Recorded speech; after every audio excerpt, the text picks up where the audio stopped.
Okay, good morning to everyone around the world. I'm from here in the UK. Obviously, it's now the beginning of June, so the European football season is now officially over at club level with the Champions League final winning last night for Liverpool.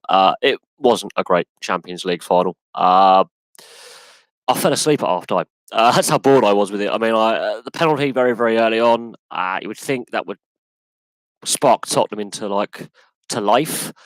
And that first half was really poor quality. Both sides really coughing up the ball. No fluid play. It was pass, miss pass, interception, pass. It wasn't a great advert for the game. And yeah, bit disappointed. Bit disappointed overall with that. And I was also disappointed with the Europa League final. I watched the first half the first 20 minutes of that game, and that sent me to sleep as well. But there are some debating points to come out of these two European finals. Does winning the Europa League give impetus to Chelsea giving Sarri a second season? There's a big debate over his future as Chelsea manager. Under a lot of pressure this season. But their league form did improve towards the end, and he's won a European trophy. But as we've seen before with Chelsea, that doesn't necessarily guarantee you a job.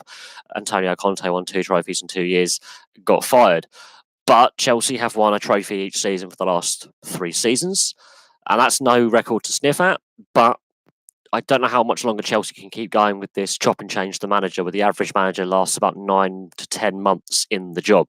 I don't see that being a sustainable business model going forward somehow. I think that's not necessarily sustainable.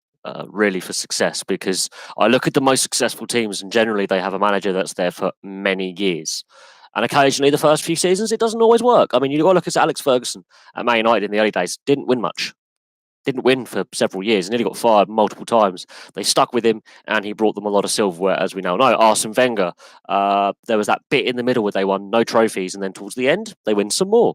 Again, they stuck with the manager. I fear that Chelsea going down this path of constantly changing the manager is harming player development and the direction and the future of the club. There's been a lot of, the way they treated Conte as well was not great. There's been issues over transfer policy with the last few managers arguing over transfer policy, and I think it's harming the direction of the club. Arsenal, very disappointed with how Arsenal played in that final. From the bits of footage that I was awake for, they weren't great either. With the pace on display, and I was hoping they would score first. They would challenge the Chelsea defence, and in the end, it was Chelsea that scored first, and Eden Hazard played a blinder.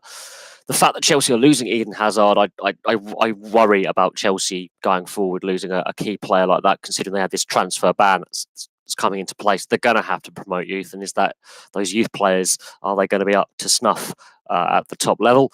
Tottenham, no trophies again.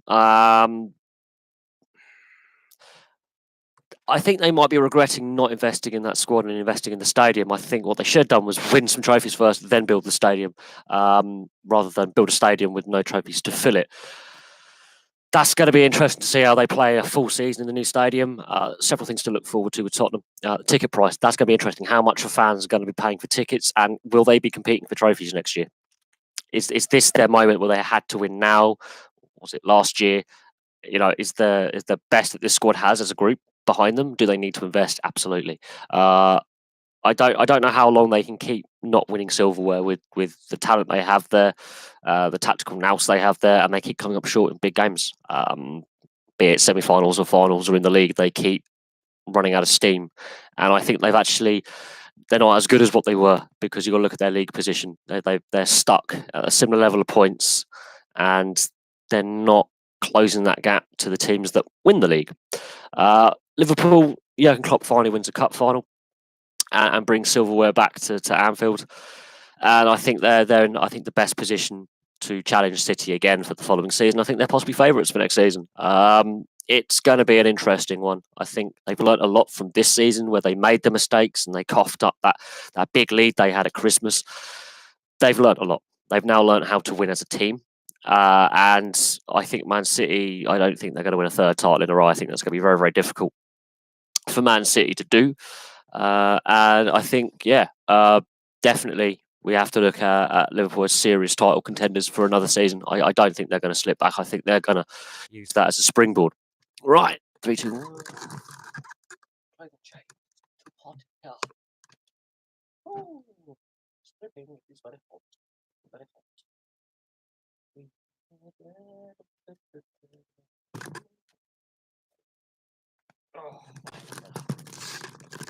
Right, so now that the domestic European season is done, obviously some sad news came out yesterday, the death of Jose Antonio Reyes in a car accident at the age of 35.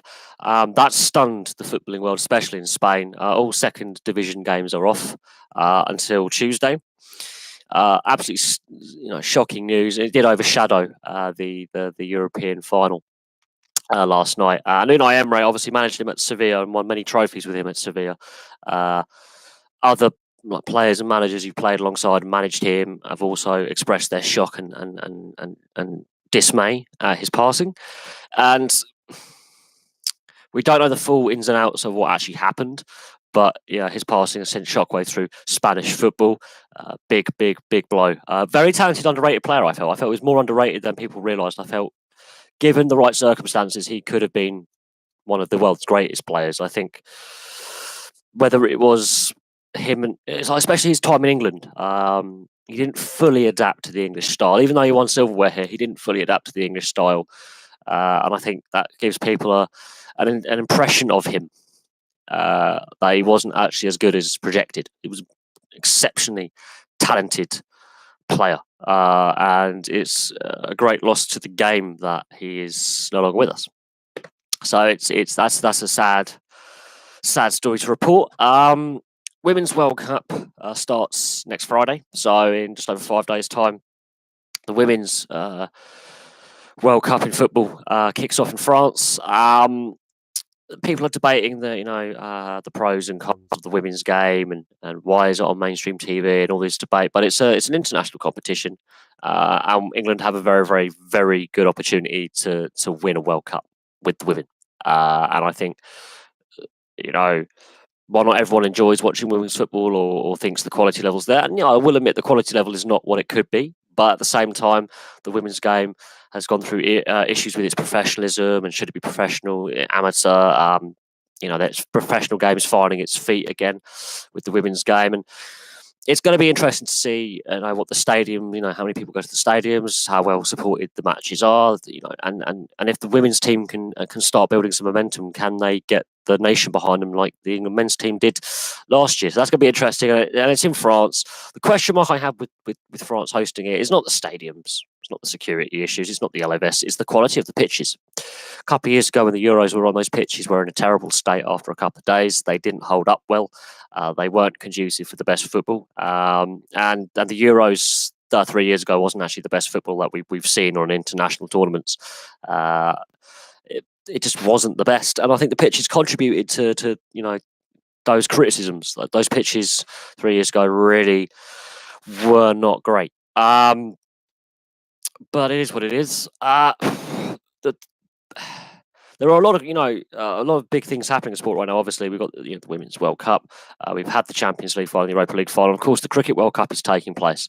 Now, the issue I have with the Cricket World Cup is not that it's taking place. I love cricket. It's the fact it's the media rights going to Sky for the live matches. That's again an issue with the ECB. The ECB and the ICC have decided to put it behind a paywall, and this is where cricket, I think, is losing out other sports. It's denying fans ease of access. And the highlights package is on Channel 4, which isn't great. I'm not going to lie. I think the ECB and the ICC, they need to look at media rights because cricket is chasing the money. And at the same time, when it's chasing the money, it's losing its appeal with some fans. And the match fixing allegations against certain players and countries, persist. And it's not combating these issues very effectively. The more the game goes corporate, the more the match fixing allegations linger around, and they're still there. So I think cricket needs to look at its media rights because I think it's over the last 10, 15 years made some serious errors of judgment when it comes to who gets the media rights for live games domestically. My thoughts on it: I watched the first half and I was really disappointed with the quality. Really disappointed with the quality. You can tell both teams have played a long, hard season. Tottenham, I don't know if Tottenham deserved a goal because they keep doing this in big games, be it league games or cup games. They just fail at the final hurdle, don't they? They put all that money into that stadium, haven't added to the squad at all, and I think it should have been the other way around. Get some success first, add to the squad a little bit, build some momentum, get some trophies coming in, then build the stadium because they've got no trophies in 11 years, no final. This is the first final in 11 years.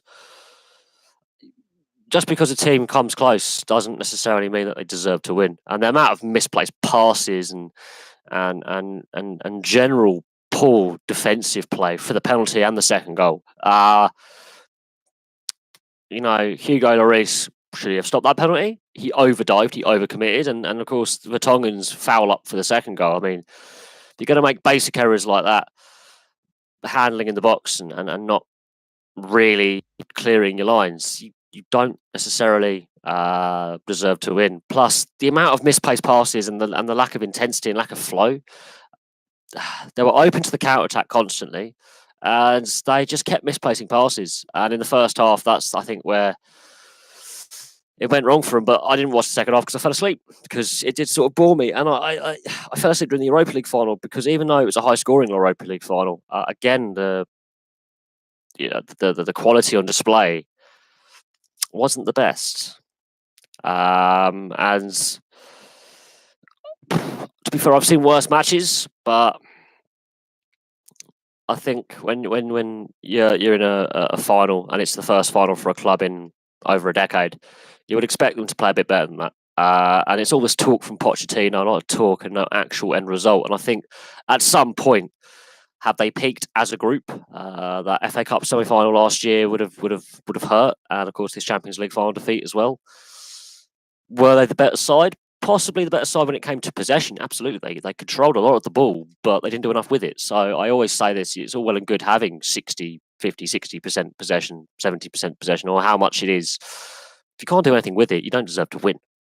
So that's a plain, straight talking answer on that one. Transfer rumours. I'm not a big fan of transfer rumours. I think the rumour mill is where people just make clickbait, and it's the same not just in football, but in a lot of sports. There's a lot of rumours about certain players going to certain locations, managers, going. I think the stories that we've got to follow at the moment is Maurizio Sarri. Is he going to stay at Chelsea? Because he's having meetings with the club as I'm recording this. As soon as he won the Europa League final, there were meetings over his future. Now he's been under a lot of pressure this season, but he's won a trophy. But this is Chelsea, and you can win trophies at Chelsea and still get the sack. So it's going to be interesting to see what happens with Maurizio Sarri. We know Eden Hazard is most likely going to Real Madrid for big money before the transfer embargo comes into force. I think the chatter about transfer rumours, they're rumours, and a lot of the time they're wrong. They're not always right, and I think a lot of people just it's clickbait. It's just clickbait. We know Hazard's going to go to Real Madrid, and he probably won't win another trophy or the league ever again. It's turning into the Galacticos again at Real Madrid, and we've heard that Sergio Ramos has agreed to leave on a free. They're releasing Sergio Ramos, so Real Madrid's just a toxic environment. Whether Eden Hazard does well is another thing. Conte getting a new job, that's interesting. It's Inter, so he's not going back to Juventus. Allegri's leaving Juventus. There's a lot happening in Italian management at the moment, but the Italian league needs to get more competitive soon, because when I was growing up, it was the best league in the world. The 90s to the 2000s, it was the best league in the world. It's not the case anymore. It's significantly declined as a league in quality and in competitiveness. Part of the reason for that, all the match fixing scandals and corruption scandals. I would say if Italy are to get back to the top pinnacle of European and world football as a nation, the league's got to get more competitive. And if Conte can, let's say, get into the top, and if Atalanta can do really well for a second consecutive season and do really well in the Champions League and stay in the top four in Italian football, that's probably better for them than Juventus strolling it. So there's a lot to discuss with Italian football on a wider picture, because Claudio Ranieri's and Danelli De Rossi have left Roma. So that's some big news, some big shockwaves going through the Italian capital, and Conte going to a club from Milan, considering that he's a legend in Turin. That's some really big stuff as well. There's lots of interesting things to discuss there.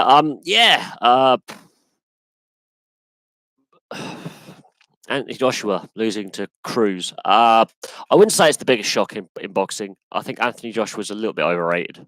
When I say a little bit overrated, I think he blows his own trumpet too much, and was deservedly beaten. He was all over the shop. From what I've read, the few snippets I've seen, he was outclassed. He didn't want it enough. He lost to an opponent who wanted it more. And you look at I looked at his Twitter feed, and he's got his team of about 30 people. I wasn't aware that a boxer needed a football squad of players, basically a number to get you to a boxing ring. You just need a trainer, a physio, and a dietitian for me.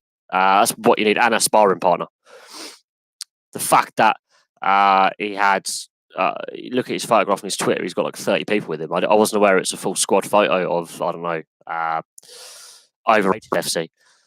Oh God, it is embarrassing. This is what I can't stand about modern boxing, is the entourage. It's like, how many people do you need as an individual athlete to get to the top? You look at tennis players; some of them have massive entourages as well. All you need is your coach, your trainer, your physio, maybe a dietitian or doctor.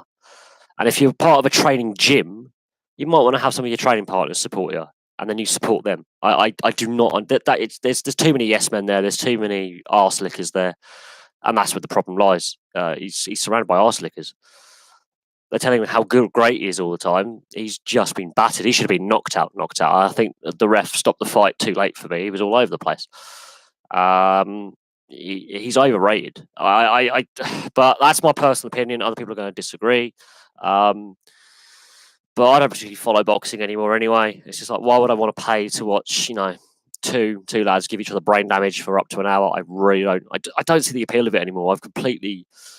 I understand why people box. I understand why people get involved in MMA. I understand why people do kickboxing, mixed martial arts, all this kind of stuff. But I watched a Bellator event on the TV about a month ago, and one of the fighters took a real bad blow to the head and was not in a good way. Say that, and I didn't enjoy watching a guy on the floor violently convulsing. It just wasn't pleasant. It's like, with all the debate that's going on in team sports about contact to the head and concussion, I think boxing and the other martial art type sports, they've got to look at themselves and go, how long can we continue looking at how early our athletes are dying in post-retirement compared to your average population. The life expectancy of ex-boxers and ex-MMA fighters is not as long as you think. That's an issue there. Honestly, there are issues there. But at the end of the day, I mean, I'm not saying Anthony Joshua's a bad fighter. I think he is overrated, and I think he needs to work on a variety of aspects to his style and technique. And he needs to cut out like at least 2/3 of his entourage, if not all of them, and just go with the trainer, physio, maybe a training partner, a sparring partner there. That's all you really need. You don't need like 20, 30 people. It's far too much, far very unnecessary, to be honest. And they're all yes men, so they're not going to give criticism to him, are they? They're there because they're sucking up to him. But that's my personal opinion. I mean, others may want to lick off Anthony Joshua's ass. The Eubanks, yeah. I'm look. That's nothing to be necessarily proud of. Putting an opponent into a coma and leaving them with brain damage. The Eubanks by father and son. they're controversial figures in their own right. Not just for how, putting opponents to comas, they are just generally controversial figures within the sport. Boxing as itself, though, you have to look at other sports, and I regularly discuss other sports on the channel, rugby league, ice hockey, the debate about CTE. Okay, started in the NFL about 15 years ago. If you're looking at that debate about brain injuries and blows to the head, boxing is fast running out of time as a sport that's going to be on the top pinnacle, earning big money. I think the amount of information we're now learning about regular blows to the head, it's not something that I think boxing will survive if other sports are bringing in concussion protocols. You would have to say in a boxing fight, you might have 1 or 2, 3 concussions. There's I don't know how much longer boxing and MMA and things like that can stay on the public consciousness. But that's a debate for another thing. But you have to look at the CTE lawsuits taking place in North America. You have to look at the contact sports that are team sports where they brought in head injury assessments. Of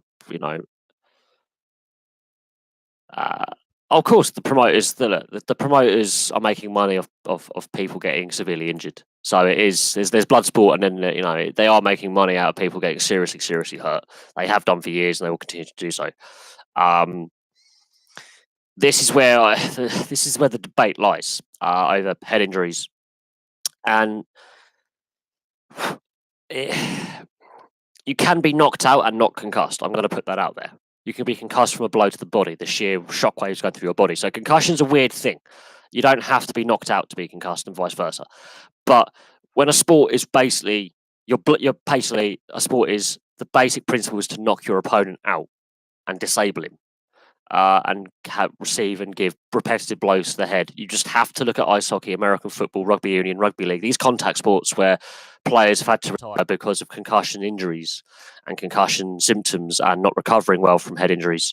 It raises a question about how sustainable boxing and UFC, Bellator, all these kind of mixed martial arts, kickboxing is for the future, because some of these knockouts that fighters have sustained, they never fought again. And then you have to look at them post-retirement, how they're looked after, because it's not a team sport, they don't have a pension pot. Okay, they're individual sports. They rely on the prize money. So if they're a journeyman fighter, they're not going to have a lot of prize money to fall back on. A lot of them aren't responsible with their spending and their money that they earn. Hence the big entourages that have no need to be there, because people see the gravy train and get involved. Just look at what happened to Joe Frazier,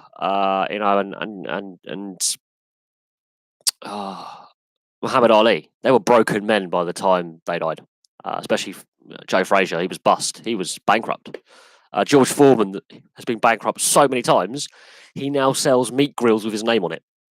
That's his main income earner, is George Foreman grills. So George Foreman, I think, has been slightly lucky in that respect, that he does have his name on a product that sells tens of millions of dollars worth of product a year. But most boxers, they're not well looked after. The boxing federations don't really give a toss once they've retired. Once the federations have made their money, they don't care. They don't give a toss once they've made their money out of them.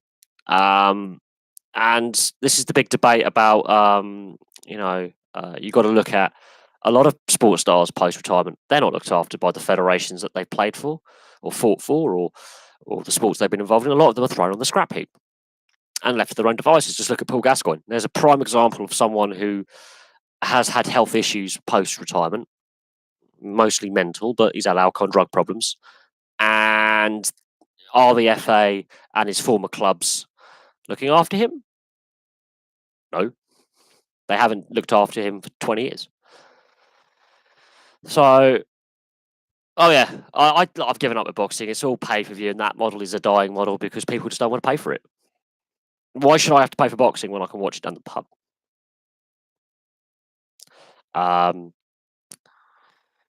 This is where I disagree with putting sports behind a paywall and milking fans for every penny they're worth. I think we've reached a point now where there is a turning point where fans are turning against this pay-to-view kind of or subscription platform, and they're turning against it. And certain TV and media companies have picked up on this, and they're starting to realise that we're not getting the viewership we thought we would. And the few remaining subscribers have seen their subscriptions go up and up and up. And people aren't willing to pay for it. The Champions League final, we've discussed it earlier. I found it a very poor quality final, and I only watched the first half. Origi's goal, if you look at Origi's goal, that is a defensive mistake by Vertonghen, and he does it a lot. And it's a very, very good finish into a high-pressure situation. But both European finals, I think, the bits that I watched of them sent me to sleep. So that tells you something, doesn't it? Normally, after a hard day's work, I would still be awake, even after a few beers, which I had yesterday, and I'll be really into it. I just didn't. It just sent me to sleep. It literally sent me into a coma. No pun intended on the previous discussion. I fell asleep. There were so many misplaced passes, no flow to the game. It wasn't the pace of the game. The pace of the game was there. It was very bitty. No real flow. But at least there were more English and more British players on display than the last European final, where there was one that actually started the game. So the debate about are there enough English players in the English Premier League rumbles on, because you have to look at the two European finals, and in the Europa League final, only one Englishman started for, I think it was Chelsea, it was Maitland-Niles for Arsenal. And then in this one, there were more, but still not enough. No, Liverpool aren't the best team in the world yet, but that debate of who's the best team in the world right now will rumble on. Any given day, I think any top team can beat any other top team. I wouldn't say any team at the moment has the right to say they're the best team in the world by a long shot. It's cyclical. Teams will win and lose and go through highs and lows. I think over the course of history, that's where it's you have to look at the whole history of clubs, and obviously age of club. Some clubs are a lot older than other clubs. Some clubs have won more trophies than other clubs in short spells. Others have had success over constant decades of success. I think that debate of who's the best team in the world, best player in the world, is a flawed debate, because everyone has their own opinion and there is no consensus. Do I think Liverpool deserve to win that? Yeah. I don't think so. I think Bayern, PSG are under financial fair play investigation. Real and Barca, I think they've got their own political infighting to solve. I think, especially with Real Madrid, I think the players at Liverpool are happy to be there because they're competing for titles again. Van Dijk, I think he's pretty happy where he is. I think he fits the system that Liverpool play. Mo Salah, I think he fits the system that Liverpool play. Mane and Firmino, they're central figures. They're getting a lot of games. They're not peripheral figures. I actually think the players, I think they want to win the Premier League first. I think they want to win that domestic trophy, that big domestic trophy that's been eluding the club for over 25 years. And then once that's done, then we can debate whether they want to move on or not. But the fact they won the Champions League with a club and gone to 2 back-to-back Champions League finals, I think they're very likely to go. We want to stay here. Bayern Munich, nowhere near the Champions League final. PSG can't get past the knockout stages. Real and Barca, they're declining, and their cores are aging. And I think it's a debatable one. What am I making of the NRL ladder right now? Very topsy-turvy, very mad. I obviously did a video on the Brisbane Broncos and did a video on the Penrith Panthers, both struggling to start the season. Since I've made those videos, both teams have gone on win streaks. So the NRL ladder is showing how competitive and how every team can beat everyone. It's a more competitive league this season than in previous seasons. The Newcastle Knights, real dark horses. The struggles of Penrith and Brisbane really have summed up how much parity there is in the NRL right now. And I think, I'll have to look at the NRL ladder next week, one afternoon, my time, and have a look where things are and who's surprised me where they are and who's not surprised me where they are. But it's a very, very competitive league. It just shows the parity that a salary cap can bring to a sport. It's the same with the NHL. It's the same with a variety of sports that impose a salary cap system. Is anyone can beat anyone, because to be a star player on big money, you can only stay at a club for so long before you have to get moved on, or the core of players, those hard-working players, have to move out for more core lower paid players to come in. So it's hard to build a dynasty. This is where I'm a bit surprised Melbourne Storm are still winning. The Neymar allegations, they've come out overnight, haven't they? A lot of sad negative. A lot of sad and negative news coming out about football, which is a regular thing, it seems. The Reyes car accident, the Neymar allegations. It's an interesting one, but Neymar is such a controversial figure anyway, with some of his statements, some of his actions, and how he plays the game and how he's perceived by a lot of fans. You know,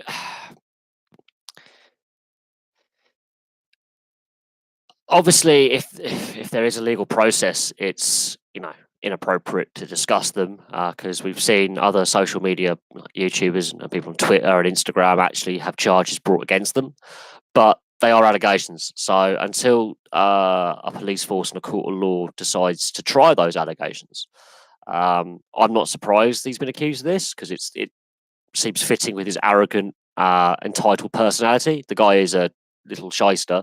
Not going to deny that.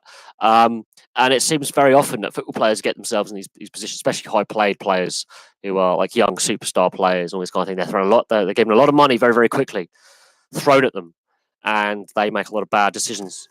And there is a lot of like egotism within the sport, and I don't know really.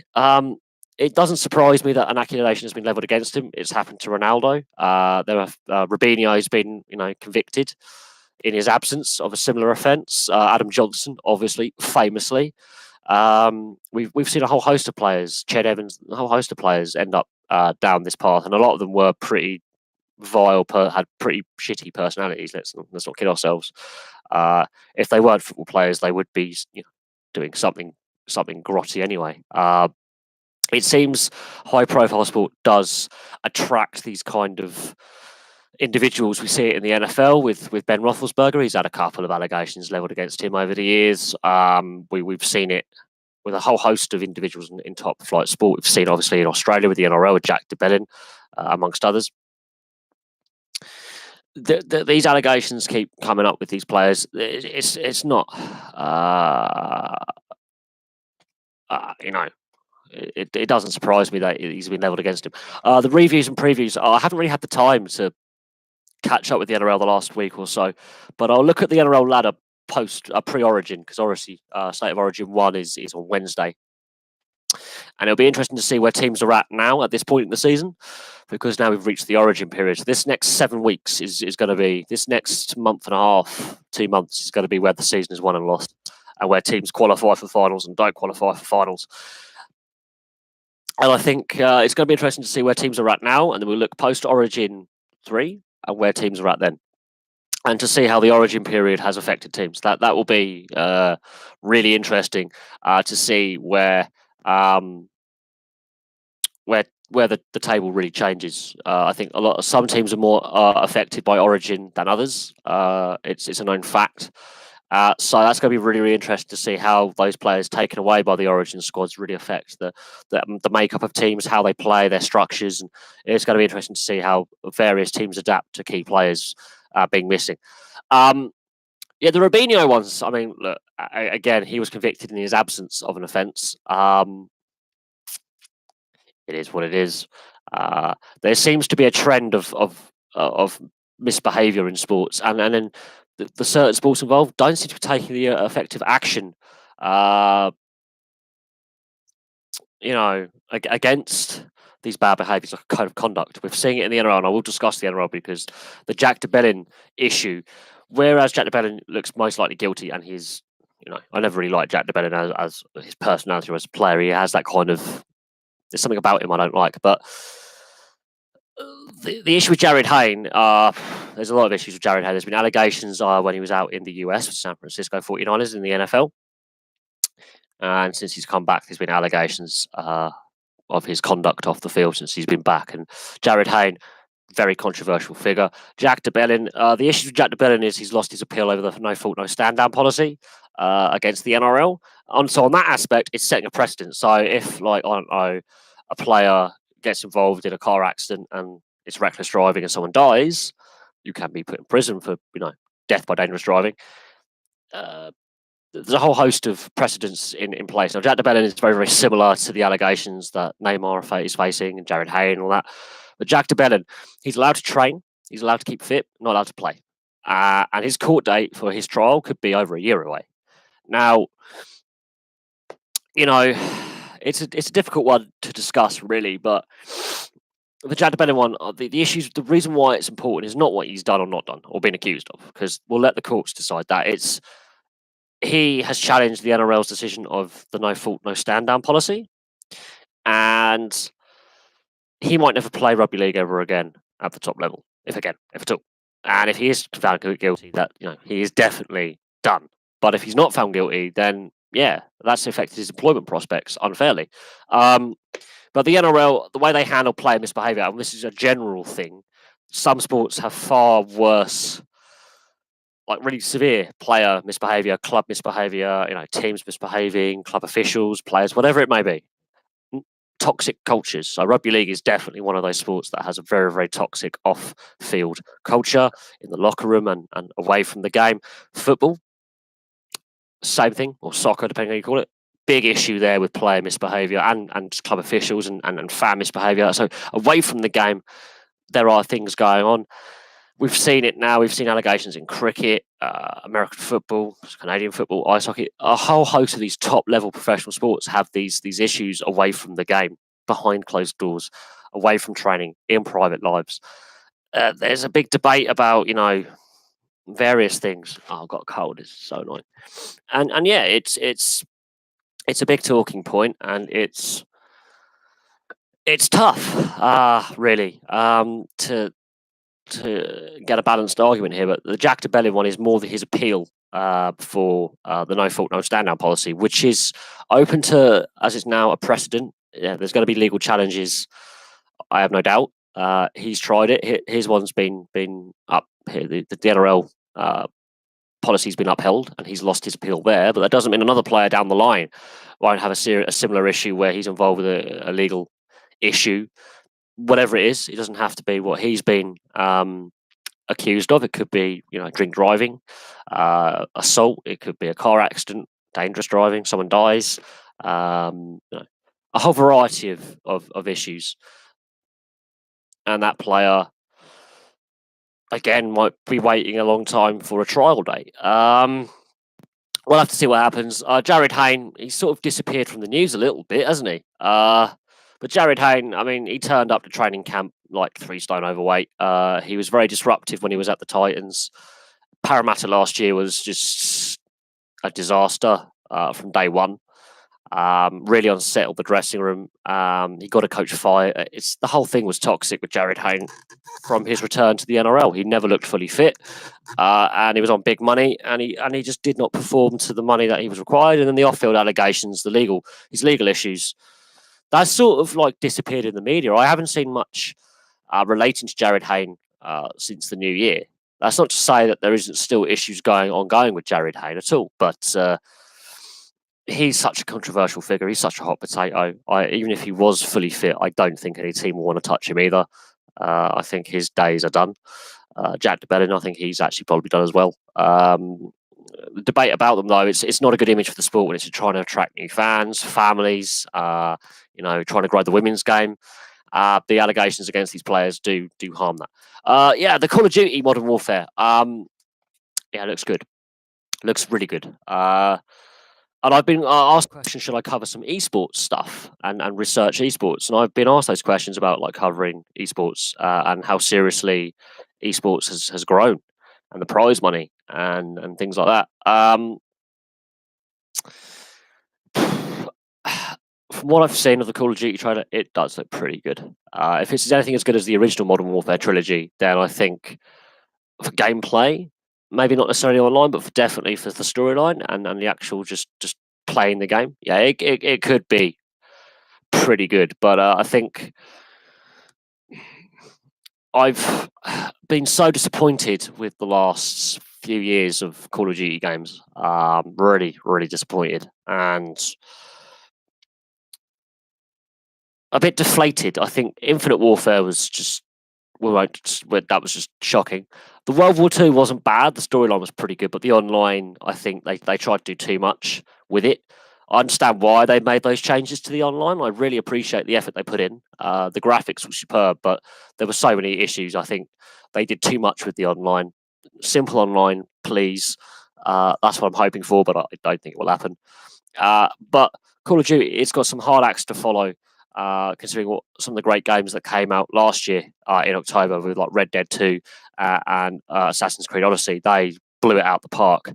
And if we're talking about online gaming, Call of Duty, Battlefield, Fortnite, all these kind of multiplayer third-person shooters, it's got to be on the ball because I still play Advanced Warfare, and it's not because like they're jumping around. It's because the online actually was pretty decent. It was a pretty simple, decent online. It wasn't overly complicated. It was a pretty simple online. You didn't have to overcomplicate things. I found it enjoyable because it was a simple online. I mean, the storyline was a bit wacky and out there, but again, it was a playable game. I think that's as far with the futuristic stuff as Call of Duty should have gone, but is what it is. I mean, I've still got the Modern Warfare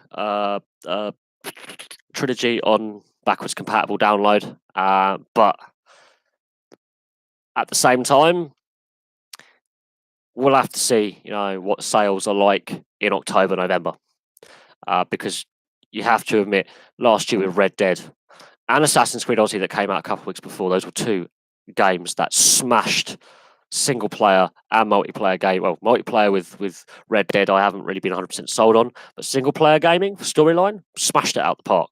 Open world exploring, really smashed it out the park. And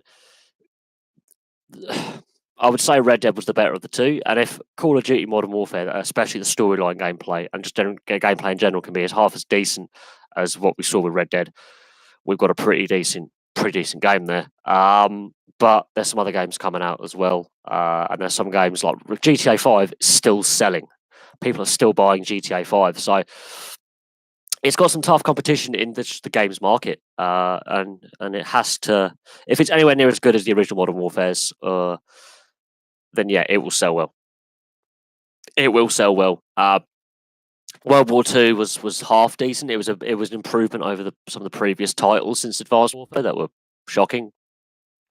I don't like the Black Ops series. World War II sort of redeems something there, but and if we're talking about esports, the online has to be up there. The online has to be decent. If the online isn't good enough, Call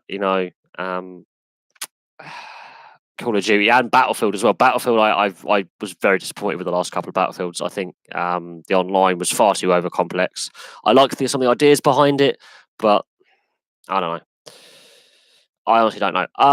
The Newcastle side of things, as I said in the video I did on the Mike Ashley trying to sell the club to Sheikh Khalid, this ongoing tax investigation, no one's really talking about it, and I feel that it's been 2 years now since the investigation was opened. We know that it's an ongoing investigation. We know documents have been seized and officials have been arrested and questioned, and it's an international investigation. It's not just involving Newcastle; it's involving a whole host of clubs across Europe now. And there's not a lot of information available because it's an ongoing legal thing, and when it comes to financial crimes, that's a really complex area of law. But I think that's been overlooked when it comes to the fact that this is the third bid in 18 months, and two of those bids were for similar amounts of money. Both sort of, I wouldn't say collapsed, but they fizzled. So,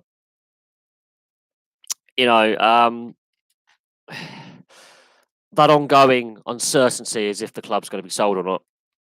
Plus, this prospective new owner, Sheikh Khalid, he did fail to buy Liverpool last year because he failed to prove where the funds came from.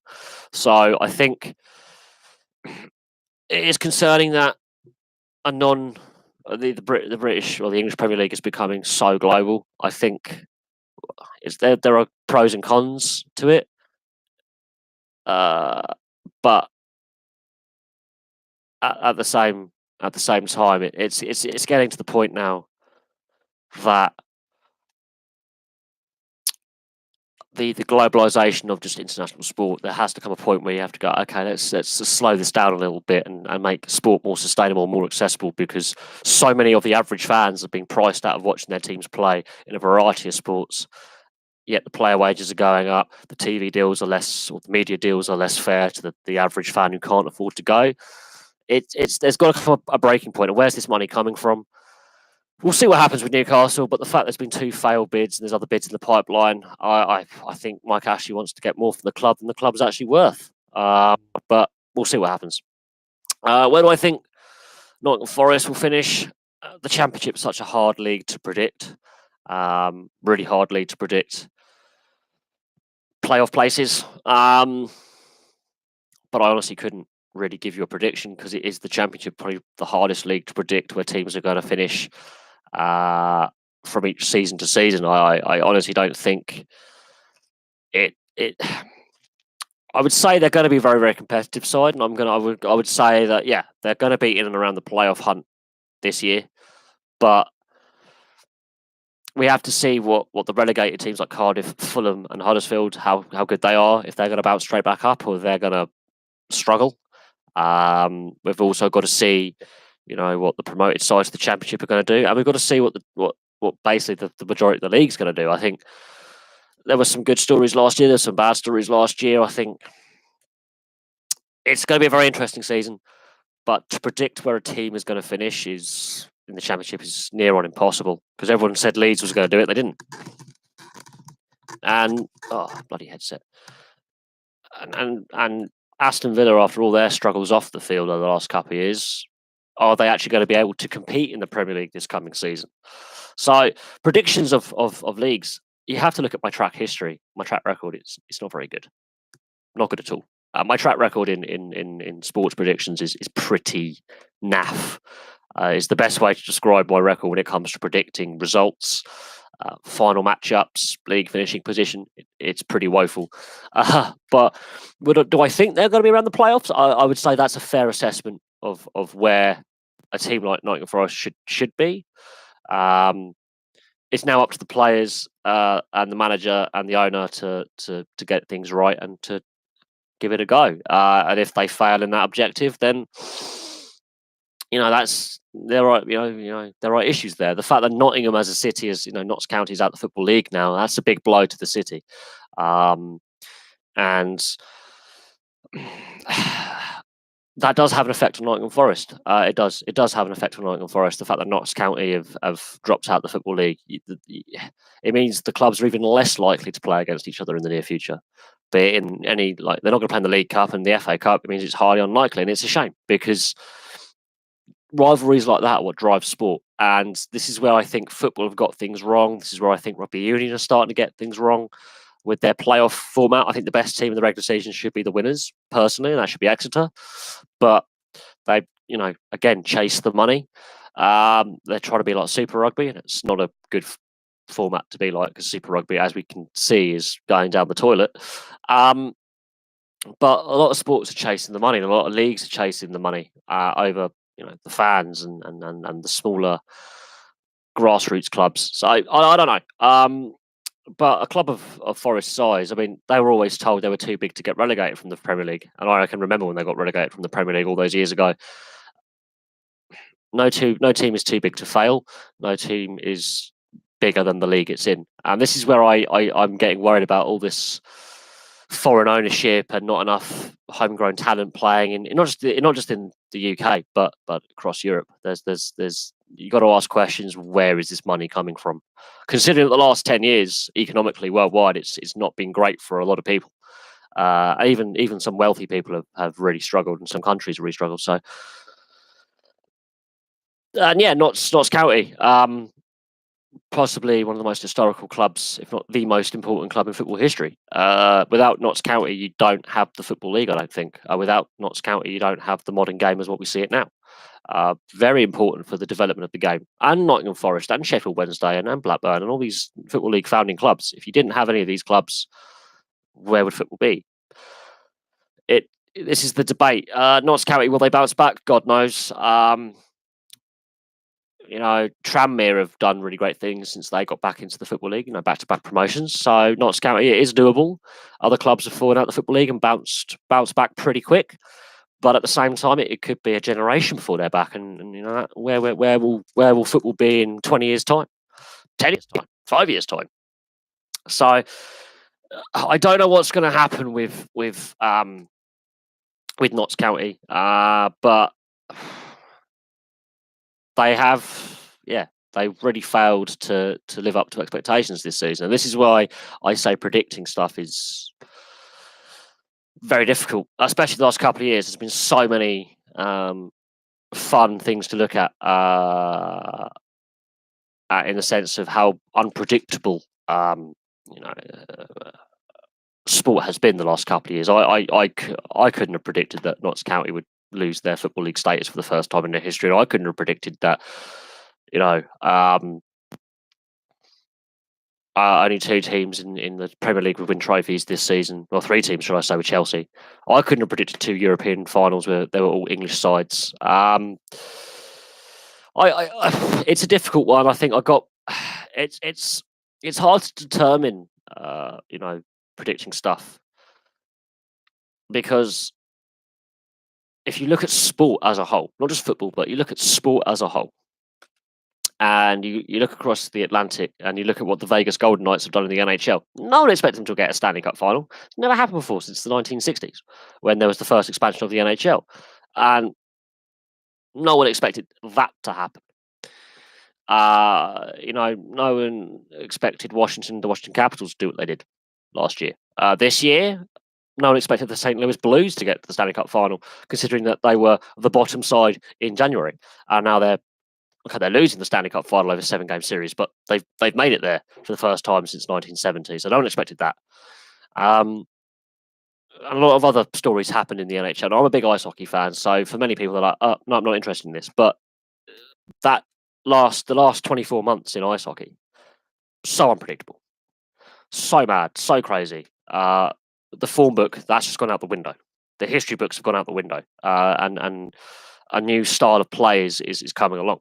And the non-league, exceptionally hard to get out of. My dad used to play in the non-league, so I know all about non-league football. It's exceptionally hard to get out of, and the money just isn't there. Plain and simple. And this is where the FA and other organisations could do more. And the FA's faced its own criticism over the last 2 years with the attempted sale of Wembley and the TV rights, the UEFA Nations League going to Sky, and a whole host of issues with the way they handled the Mark Sampson sacking of the England women's manager, when he was in charge, and the kick it out campaign on racism and discrimination not really being as clear cut as it should be, with some behind the scenes corruption. You've got the PFA, Gordon Taylor. Football's got a lot of negative stories domestically, let alone across the world. And while it is the world's biggest sport, the amount of corruption in it, it's got to the point now. It is what it is. I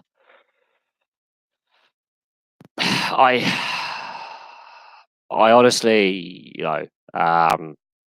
sport itself, I think the chasing of the corporate dollar, as I'll say, the corporate pound, the corporate euro, the chasing the corporate money. This is why we ended up in a Europa League final in Baku, when most fans gave their tickets back. They reduced the capacity to hide the empty seats that were still so visible.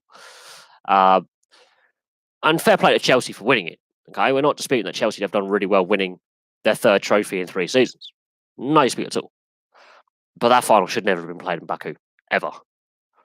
But this is UEFA chasing the corporate money, and this is the state of play with modern sport. And I think this is how the league structure is formatted.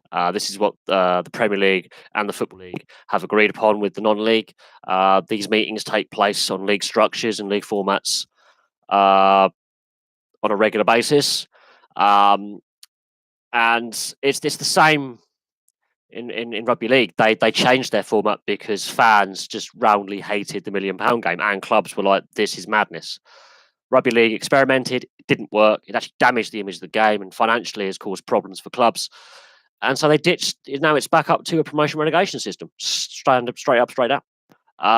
So clearly, the English leagues are happy with the system they have. It's less complex than the Scottish system, which is mind-bogglingly confusing up in Scotland, where you have a straight up, straight down, and then you have the playoff between the second worst and the second best, and various other teams have playoffs, and it's a really complicated structure. So in England, this is the system we have. There are regular meetings about shall we change the playoff relegation structure, and for the most part, they've stuck with the same structure for donkey's years since the Premier League was started. They haven't really changed the structure. All they've done is they've changed the size of the Premier League. They've shrunk it from 22 to 20 teams, so it's got smaller. So it's actually easier to win now than what it was when Blackburn and Man United first won the Premier League back in the early 90s. It's actually easier to win the Premier League now than it was 25 years ago. That's the only structural change I can think of, apart from renaming the old Division 1, Division 2, Division 3 as League Championship, League 1 and League 2. There hasn't been much structural change apart from the St Johnstone's Paint Trophy, or the football vase as it is, the League Cup as well. The FA Cup, they've tweaked a few things in the fact that they've removed replays from the early rounds of the FA Cup. Or they're removing replays after the fourth round or something. There's been a few structural changes to cup competitions, and most fans roundly criticise them, but this is the FA, they don't listen to the common fan. But as I say, the league structure has been in place for a long time, and all the clubs and the league and the FA have all agreed that this is the structure going forward. And unless someone comes up with a change and a plan to change it, nothing's going to change. It's been that way for as long as I can remember, and it's going to stay that way, I think, for the next 25, 30 years. Unless there's a change at the top of the FA and a direction change in the FA, or they make the National League a fully professional league and call that League 3, and that they add that to the Football League pyramid. Who knows? Then it might change, but I don't know. It's a difficult one to really contemplate. Yes, the Milton Keynes Lightning logo, God, it looks hideous. I'm not sold on it. I think Milton Keynes Lightning have issues, and they're trying to rebrand and redefine themselves, because we know that they have issues about the ice time they're going to receive, and they can't be guaranteed ice time, which is a Planet Ice thing. Planet Ice like biting the hand that feeds them, because Planet Ice own a lot of rinks in this country. They try to own a monopoly, but they can't, and they like screwing teams over that bring them a lot of money. Planet Ice is a badly run company. But the Milton Keynes Lightning new logo is grim. So grim. I'm not sold on it. I'm really not sold on it. But at the same time, until I see it on a jersey, and if they change the colour scheme a little bit, I don't know. But I'm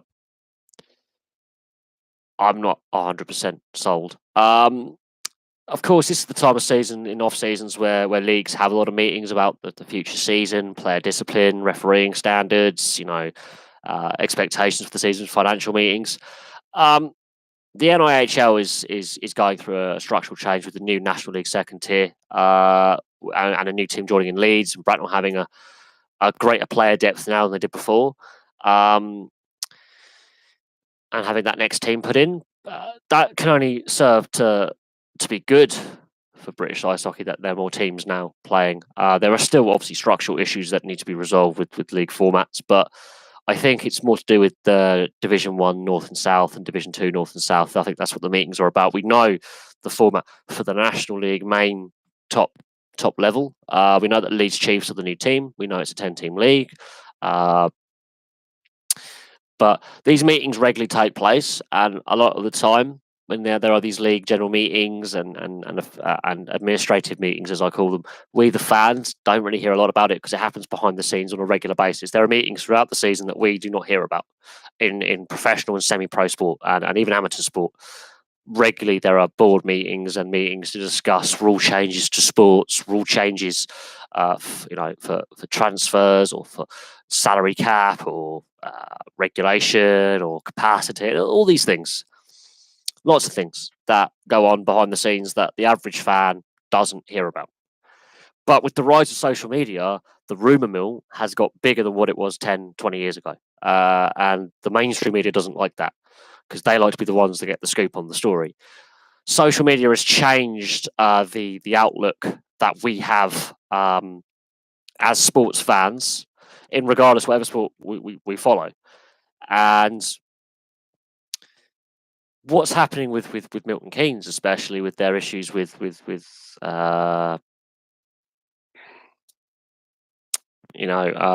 ownership and ice time. A lot of that's come out through social media rather than through official press releases via radio and TV. A lot of that's come out. A lot of that's come out via social media, via Twitter accounts. They've announced it, and then statements released shortly thereafter by the league or by the club. Sam Jones going up to the EIHL, going up to the Elite League. There are several players that are going up to the Elite League on two-way contracts or on full contracts. This has been happening for a while with British players. But I think with the success of the national side and winning at the World Championships a game for the first time since the 60s, I believe, and being there for back-to-back World Championships since the 50s, the growth of the game is definitely there. It would help if the media presence was better. I think the BBC, ITV, Channel 4 and Sky aren't doing enough. And Channel 5, Free Sport, Premier Sport, Free Sports are the driving force behind the growth in the media interest, and they've done brilliant things. They've had some good viewership figures. They've really picked up the right games to show. Whoever schedules on Free Sports done the scheduling is a genius and deserves a massive pay rise, massive, and a damn good bonus. And I think eventually even Premier Sports will go to free to air. I think they've looked at the success of Free Sports and they've got to think to themselves, we could have a bigger market share if we, as a sports channel network, were completely free to air. We could start nicking things from BT and Sky and Eurosport and ESPN and the overseas networks plus Sky and BT, because the criticism aimed at Sky and BT is growing on a regular basis. And I think Premier Sports, if they're run the right way, they can nick a lot of market share and grow rapidly. But no, Sam Jones, he was a pain in the arse as a fan to watch him play against the team that I follow. But it is a massive loss for Swindon. They have lost a couple of big name players to retirement or moving on. How he does in the Elite League, that's up to him. But we've had some Bracknell Bees players on two-way contracts last season. Josh Tetlow going up to the Elite League last season as well. So as a Bracknell fan, I've seen it happen with some Bracknell prospects. Josh Martin having a two-way contract. Tetlow going up. One or two others. I think last season we had three players play games in the Elite League for different teams on two-way contracts, and of course Tetlow was on a two-way contract the year before, and then takes the step last season to get, and then is on the the fringe of the national side now and has played some games for GB men. So the fact now it's Swindon's turn to have a key player take that step. I won't be surprised if Peterborough and Bracknell and some of these other teams eventually become Elite League teams like Hull. I think the Elite League wants to grow, and I think the fact that we had a new team in Leeds this season, Bracknell has another team in its structure. Yeah, I think hockey in this country has got a positive future, but it has to be sustainable and it has to be done in the right way. And the media deal that it gets has to be correct. The media coverage has to be correct. But more and more people are discussing British hockey now, and I don't think it'll be long before more British players are playing outside the UK. We've got two currently. I think it's going to be more than that by this time next year. I honestly do. I think we've got a production line of young players coming through now. So 20 odd years ago, that wasn't the case. Now it is. So a lot has changed in my lifetime, and I would expect that change to continue, and I would expect a lot more things to happen. Are there any small sports that you think BBC, ITV, and Channel 4 should get in coverage of? I would put Channel 5 in there as a broadcaster as well. The BBC's covering the Women's World Cup. I think cricket should go back on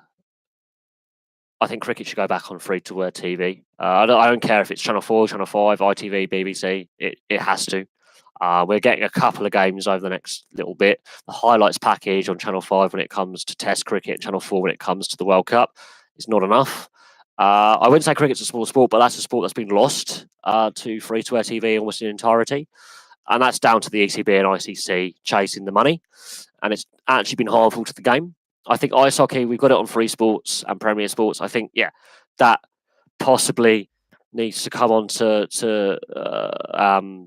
free-to-air TV more. I think. Well, we've got snooker. I think 8-ball pool. That should be more on free to air. I know it's on free sports and Eurosport, but I think that needs to hop over. I think we need maybe motocross. We've got the touring cars, which is great, but maybe motocross, superbikes, rather than just being on Eurosport. Maybe it should, and a highlights package on ITV. Maybe that should be back on free to air TV as well. Club football, definitely. European football, definitely. We've had this debate for 3 years since BT got the sole rights. No, it has to go back to free to air. It's a joke that BT have taken that. I don't know what sports you can really think of. I mean, we've got cycling. That's, we've got professional cycling on free to air TV. So cycling's there. ITV's done a really good job with that. So there is some club rugby union on Channel 4 and Channel 5. So again, I think the powers that be have realised that they're turning against BT Sport and Sky. The general public is turning against. Maybe if we got the NRL, that'd be great. I know it would be taking place in the middle of the night, early hours of the morning, but get the NRL on there. Wake up on a Sunday morning, watch, Sunday football. That'd be pretty cool. Sunday footy, or Saturday night football, or Sunday football. That'd be pretty cool having the NRL. On free sports, though, is free to air, so it's a difficult one.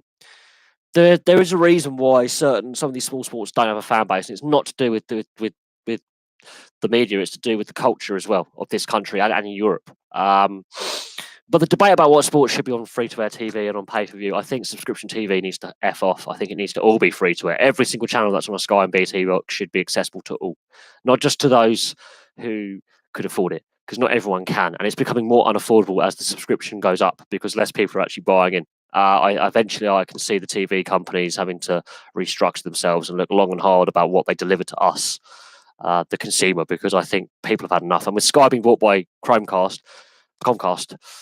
I get confused between two. One's a software developer and one's a TV company. Comcast getting Sky in the UK, that's going to be interesting how after the current TV deals that they currently have, the restructuring that takes place. Going to be really, really interesting. They do not have a good track record in the US. It's going to be interesting to see how they restructure the British business. We'll have to wait and see what happens. I mean, Free Sports and Premier Sports are really ruffling the feathers of BT and Sky, and that's a good thing. I hope that continues. But you've got to look at the BT Sport, the stuff they've lost off their platform. It's a lot of stuff. The MLS, Free Sports, Premier Sports, the Portuguese and Dutch and Belgian leagues, Free Sports and Premier Sports. So if you like your European club football and the MLS, it's not on Sky. It's not on BT. It's on Free Sports. So if you are accessible to get Free Sports, because you have to have an HD box, which is frustrating because I don't, you can watch decent quality club football for free, pretty much. Basketball. Basketball is an interesting one because I'm not a basketball fan, but I have subscribers who are, and the debate about basketball and should it be on TV like the NBA, I don't know, really.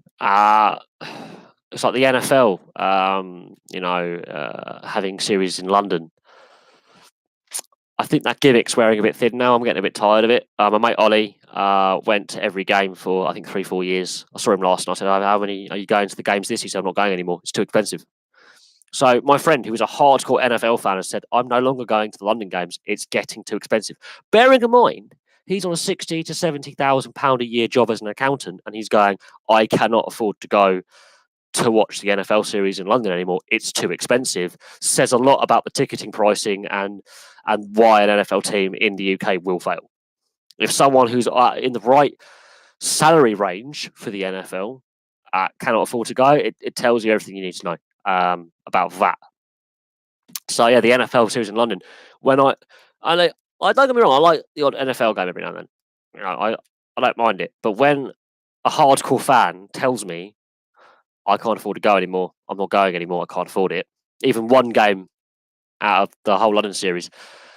That tells you all you need to know. And this was a guy who used to go in fancy dress with his mates, and he managed to get on Sky Sports News dressed as a penguin a couple of years back. So if you ever see any of the footage of some of the old London series games and some of the funny stuff, yeah, he can't afford to do it anymore. And that's what he saves up for. He really saves up for that kind of period in the autumn, in September, October, November. He goes, nah, I'm not doing it. That tells you what you need to know. And if the NFL are really serious about bringing a team to London, if hardcore fans who've been going for donkey's years to these London series games are now saying, yeah, actually, no, I can't afford it anymore, it tells its own story, really, about the state of how much they're being overcharged, which they are, and has it, finally reached its zenith endgame. Yeah, you see, this is the Sky Sports thing, the pay-per-views. People are turning off that, and over half the households in the UK do not have subscription TV. They are still free to air or online streaming, officially, and we're not including those who illegally, use VPNs and illegal streaming and illegal downloading. But yeah, that sums up where the British public is, and how people are actually getting a bit fatigued with rising bills, rising prices. They just don't want to do it anymore. And the UEFA Europa League final in Baku is the final symptom of the disease of where fans have gone, enough is enough. We've had enough. With the amount of return tickets going, nah, we're just not going to do this anymore. The fact that, regardless of how the game was played and the result, when fans are going, yeah, we don't want to travel halfway across into Asia, around the world to watch it. We've had enough. We've had enough of being taken advantage of, and it is what it is. And sports like golf have been lost to free-to-air TV because they've chased the corporate dollar, and it's a shame. And GeoBlock on YouTube, when an international competition like the World Championship Ice Hockey was on Free Sports, there was only one Great Britain game, I think 2 Great Britain games out of all the games they played that I could actually watch on YouTube, and I had to go to my mate's house to watch 3 of them, and I missed some. I missed the France game, for example, the most important game in British ice hockey history. I missed it because of GeoBlock, and I was furious. And, so much for YouTube being about everyone. Again, they've chased the corporate dollar. They went, we'll put a GeoBlock in, which is wrong. I missed all the knockout medal stages because of GeoBlock, which is wrong. And that's my favourite sport, and I couldn't watch it. I couldn't access it. So there are massive issues with how the media rights work. Massive problems. And they're not changing. But people are finally saying enough is enough. And enough people are saying it that the way people access, they are saying enough is enough. We want change.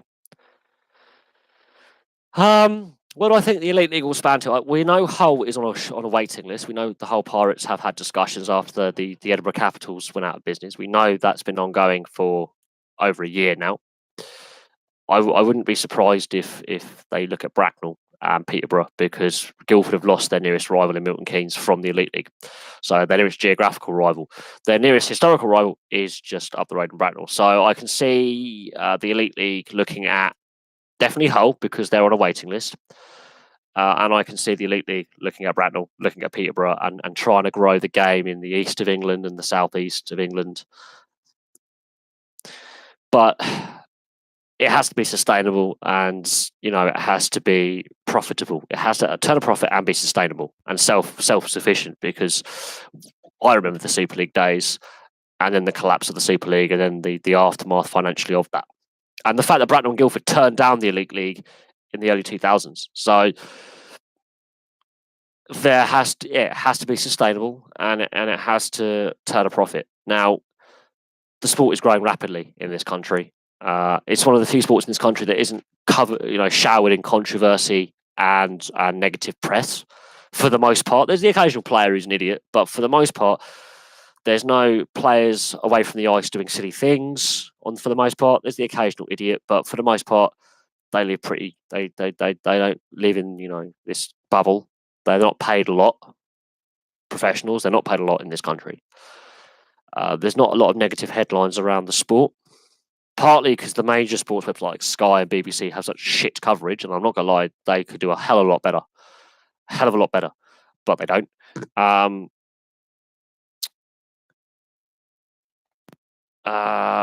It's all subjective. But Hull, they've only had 2 successful seasons. The first few seasons they were back in formation, they were hopeless. So there are issues, but it's the history of the team as a whole, and the history that team brings.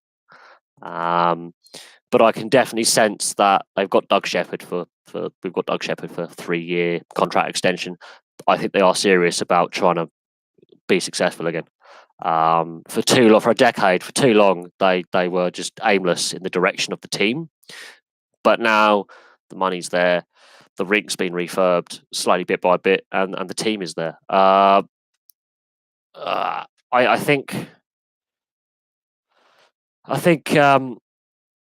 the Elite League has to be serious about expanding in the south of England, because guess what? That's where a lot of corporate money is around London. If you get another team from near the London area in Bracknell, another team like in Peterborough, the corporate money will follow massively, because the Cambridge corridor, as they call it, the Cambridgeshire IT corridor and the M4, M3 corridor is where the money's at. And if that money can be injected into British ice hockey, then that will be good. Well, I think Ryan Watt will go. We've still got to serve the rest of that suspension. First up, this might be him going, I'm hanging up my skates, because he got a 21-game suspension. So very similar to Frankie Bakalik last season. This season, Ryan Watts going into this coming season has to serve a lot of that suspension. So he won't even be eligible for selection for a team for 2 months. So you've got to factor that in. That's a roster spot that could go to a younger, up-and-coming player or an import player. You would lose if you have him. I don't know. I honestly don't know, but he wasn't very effective for the team this year, so I don't know. Do I not think that London franchise is never... In what sport? If it's NFL, there are some issues about if it's sustainable and inevitable. Ice hockey, they have to get an arena. Now, you've got the Raiders in Romford, London, so East London. You've got Streatham. And you've got the Chelmsford Chieftains. You've got the Lee Valley Lions. It's a difficult one, because London is a massive city. Massive city. The money is there, but is the fan base there? That's an interesting one. I'm not saying it's not doable, but I would say in the southeast there are bigger teams outside London than in London. So in the Greater London area, the Lee Valley Lions are not a big team. Streatham, while they're one of the most historical and oldest teams in the country, they're staying at that 3rd tier level. They're not staying in the 2nd tier. They've decided to drop back down to the 3rd tier. The Raiders, they're possibly the best bet for a London team. And Invicta as well. Invicta's technically Gillingham, so it's there are some issues with hockey in London. Streatham and the Raiders are the two. The Red Hawks and the Raiders are the 2 best teams in the Greater London area. For fan base, they're solid, and for ownership, they're pretty solid, and they've got a fair bit to them historically wise, with regularly bringing through some great players at the various levels that they played at. But yeah, I think there are bigger teams with bigger fan bases outside the Greater London area, and that's not me being harsh. I just there are teams in the south of England that have bigger fan bases. Should the Elite League look at London? It has to be sustainable, and they have to get the players in and get the fans from Greater London as a whole city to buy in. The rinks aren't big enough. They've got rinks, so there are people happy to skate, happy to play, but is there an arena big enough? That's another question. Can they also pack out said arena? week in, week out? Can they make enough money? And also, can they win games? That's all these questions you got to ask. There's a reason why there isn't a London team with the name London in the name. Streatham is technically, Lambeth, a part of London. Romford is that part of East London, Essex, kind of fringe of the M25. Invicta is Gillingham, which is technically Kent, and Lee Valley is again edge of Kent, edge of Essex, kind of edge of London, Greater London. There is no team in the centre of London, and apart from Streatham, I think it's the closest to central London. I've seen all the apart from the Lee Valley Lions, I've seen the three bigger London teams play that are based in and around Greater London. I don't know.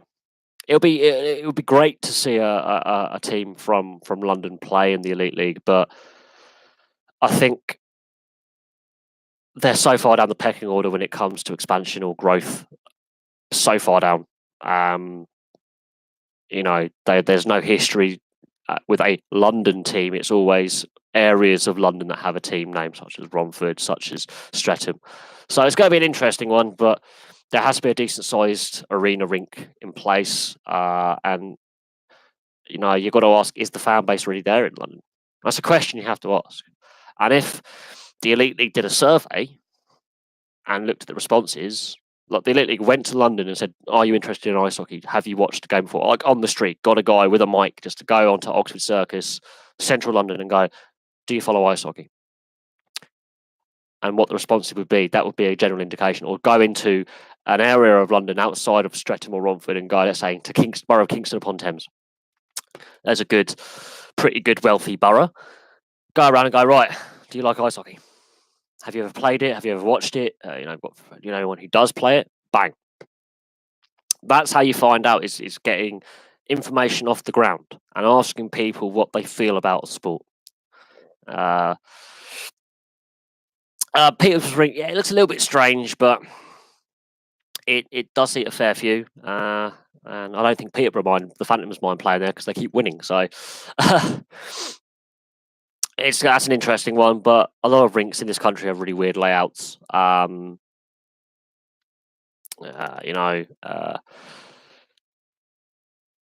it is what it is. As long as they meet the criteria for the Elite League, then there's the limit, really. You can do what you want then. I mean, Hull are on tender, so Hull are the most likely to get into the Elite League, and then I think more dominoes will fall and more teams will want to go take our application, please. But it does take a couple of years, and Milton Keynes were announced before Guildford, and they failed at the Elite League level. Guildford have made a real good fist of it. So and that's the proof in the pudding. Milton Keynes had longer to prepare for the Elite League, and it went wrong very, very quickly for them. They just could not sustain it. They weren't successful on the ice, and off the ice, ownership issues. So it's a double-edged sword. If you want to have that extra success, or do you want to survive as a club? It's that one. Do I think Leeds will be successful? Well, Leeds is a sports-mad city. It'll be interesting to see what the feedback was that is there, and if anyone's done any surveys of sports fans in Leeds, like, would you watch the NHL? Would you watch ice hockey? Do you want to come down? That it's going to be. They have to market it right, and they have to get a good team together. I honestly, yes, do believe there are fans in Leeds, but I've said before, I don't know how many there are. And the team has to buy in with the local community pretty quick and get the local fans on side that have been denied a team for so long. But it'll be interesting to see how their first season goes. And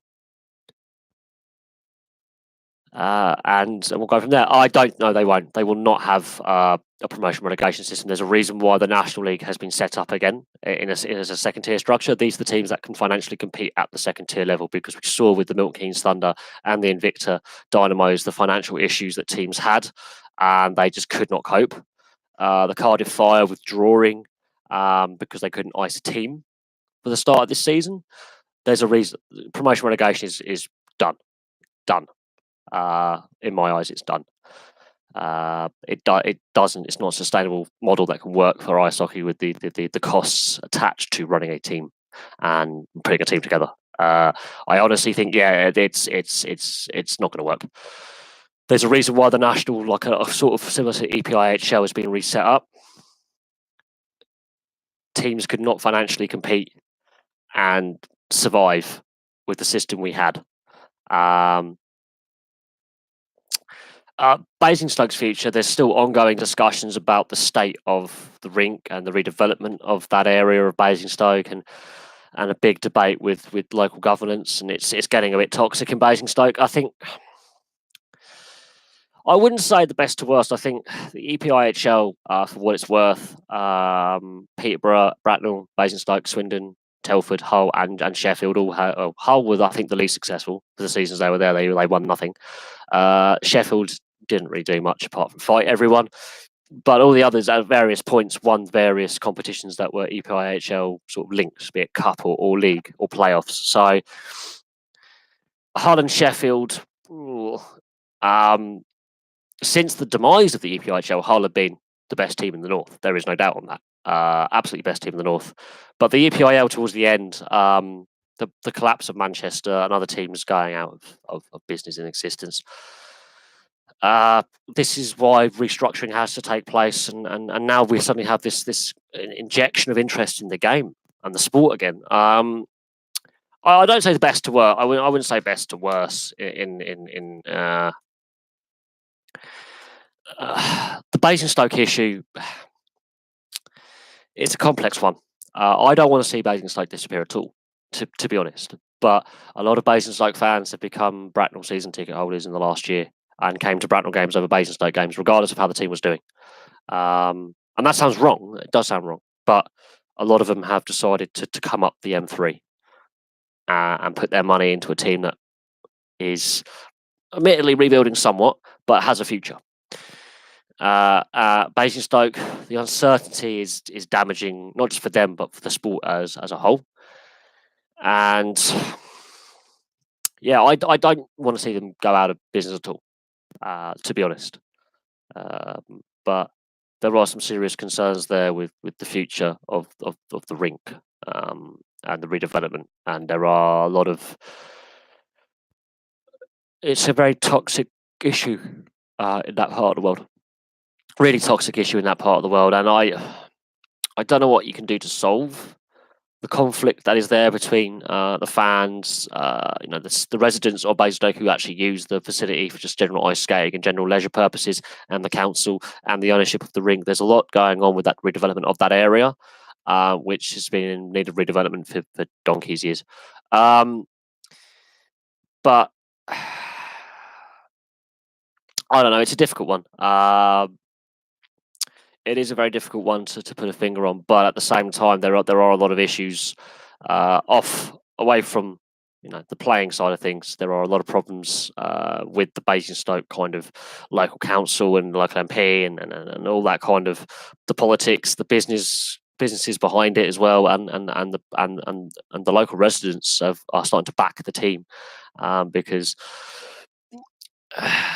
Planet Ice have managed to get away pretty much scot-free from the disaster that is the Basingstoke Ice Rink. But if they are to go mid-season, it's another Manchester Phoenix situation, which is what we don't want, if we're brutally honest. But it is what it is. This might speed up the growth of the Elite League a little bit with some of the other teams going. We might be willing to take the step up. The women's team have gone to Slough. I know that for a fact because last year my boss, his partner, played for the Basingstoke women's team, and they had a very unconstructive meeting with the club chairman, who was very dismissive of them, even though they were a really great side that season. But they weren't even weren't even guaranteed that they could complete this season just finished if the rink was going to fall down. The state of the rink has deteriorated. I have got work colleagues now who play in the Summer Rec League, and yeah, the rink has deteriorated massively over recent seasons. It's got bad, and I don't know how it's passed the safety inspection, but it still is usable apparently.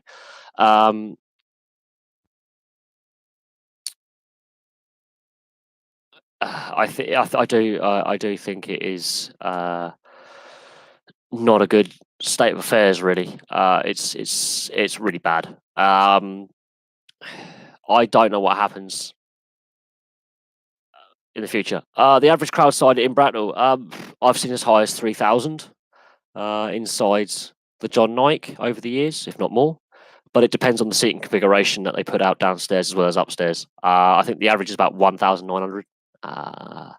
But I can't deny or confirm anything. I've not. I don't keep track on the numbers. I've seen sellouts and I've seen lots of empty seats. It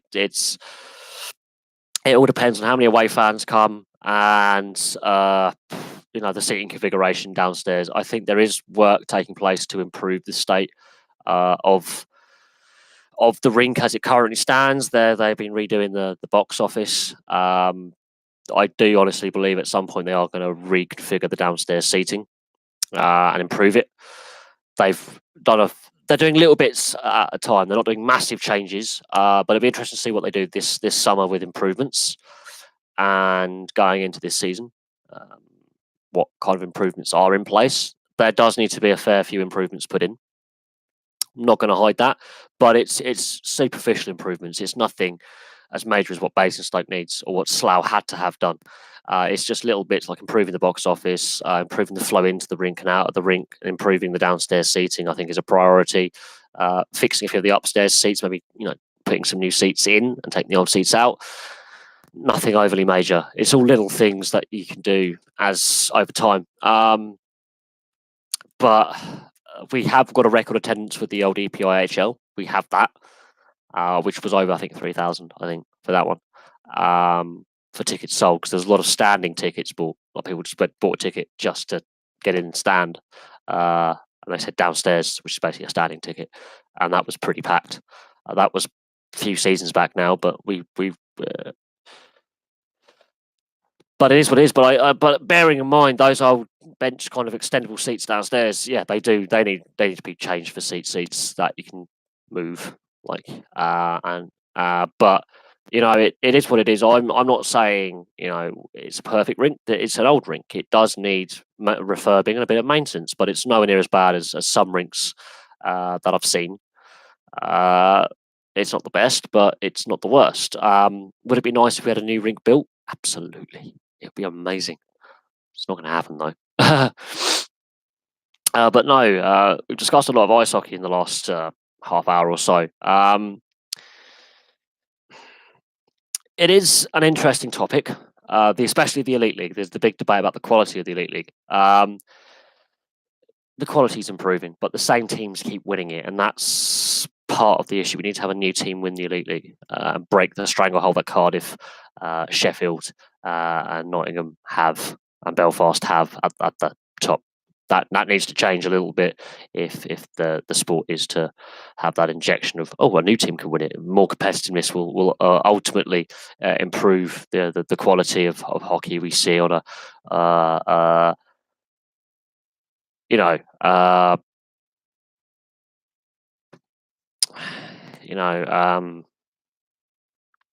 the general quality and competitiveness goes hand in hand.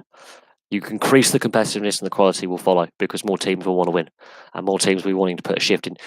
I have to admit, though, that, the south of England could use more than Guildford in the Elite League. It's a shame that Milton Keynes have had the issues they've had, but it is what it is. They just could not compete and be successful at that level. It's going to be interesting to see what they do this season because they've got to rebuild that team, and they've got to get a team together that can compete and be prepared for a tough slog in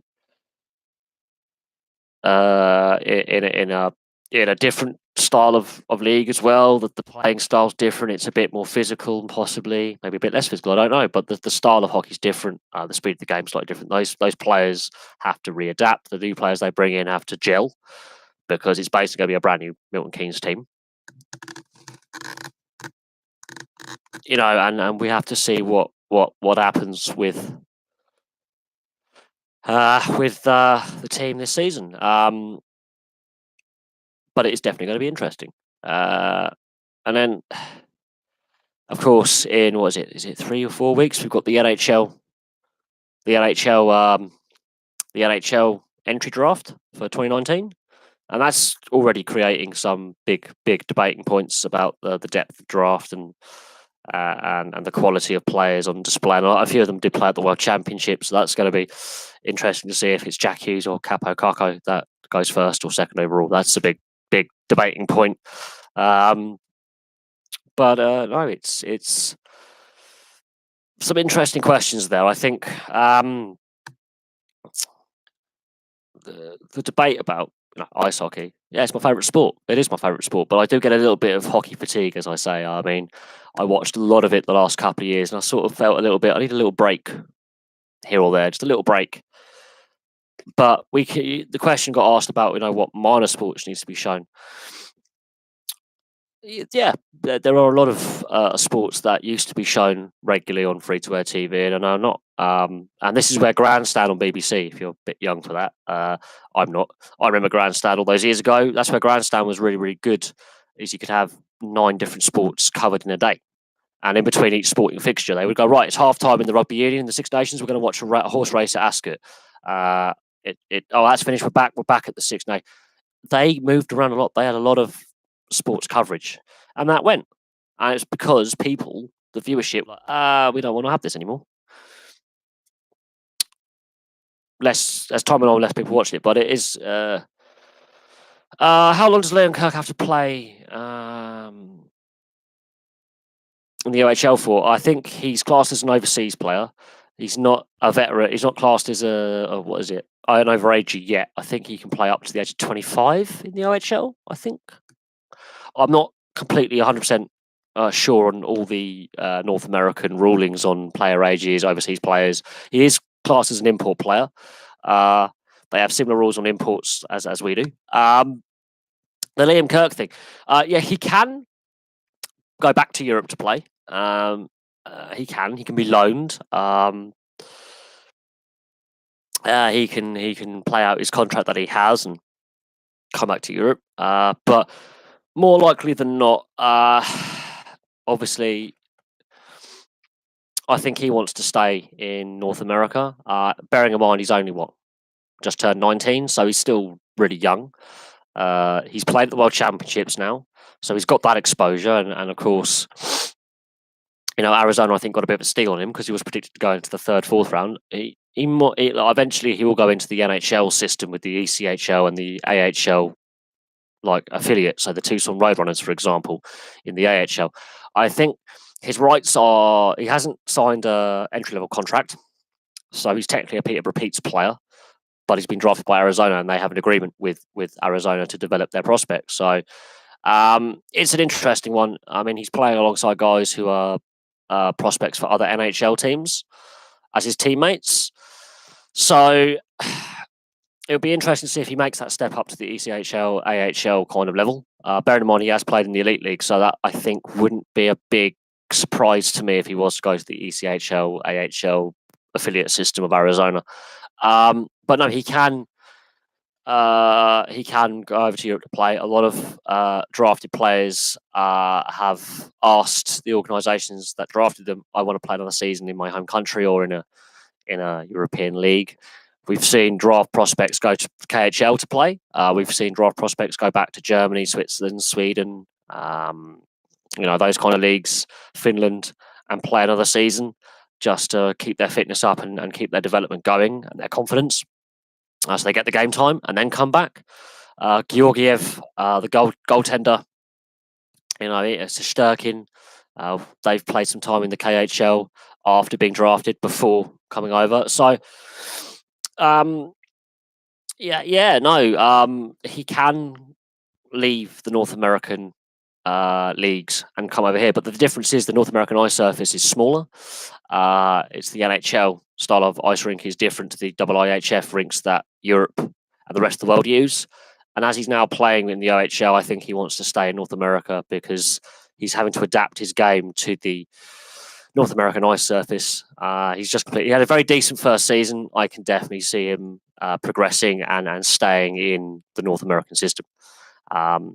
there's a reason why Arizona drafted him. They don't want to let him go back to Europe. They want to have him as part of their organization because he could be traded for players coming in, and because he's part of, it's a draft pick. If they go entry level contract, we trade him, and his rights to, let's say, I don't know, Winnipeg, for example, or Toronto, or a Canadian team, because he's playing in Canada now, that might happen.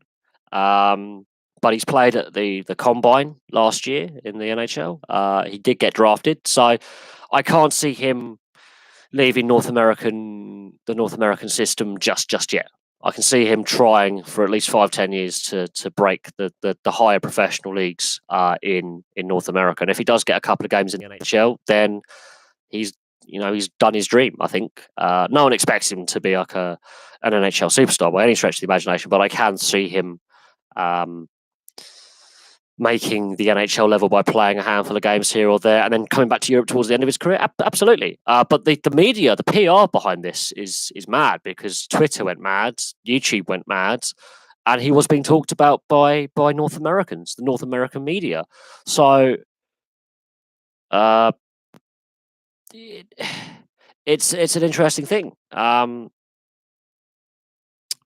at the end of the day, that how he develops is partly up to him. He's got to put the effort in. But that's my viewpoint on that. Would the draft system work in the EIHL? Probably not. There isn't enough talent pool in this country. Just isn't enough. There's a reason why there's no draft system in the European leagues either. It's our culture of player development in a variety of sports is from youth level to senior level. We go through the club system, whereas North America, it's a franchise system. That's why the draft works. It wouldn't work here.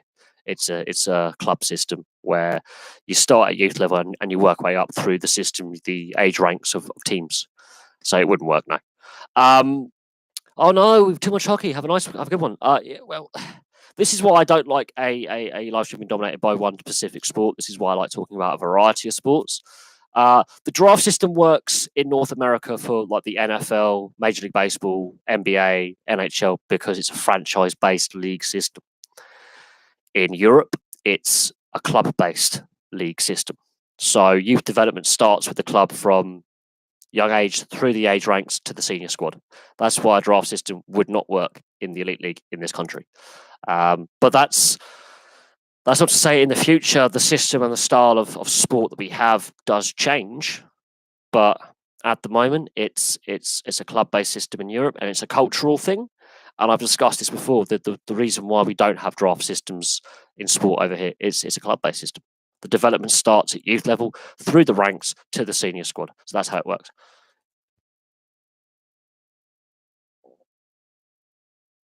Well, the reason why I think we've had the discussion is the questions have been ice hockey related.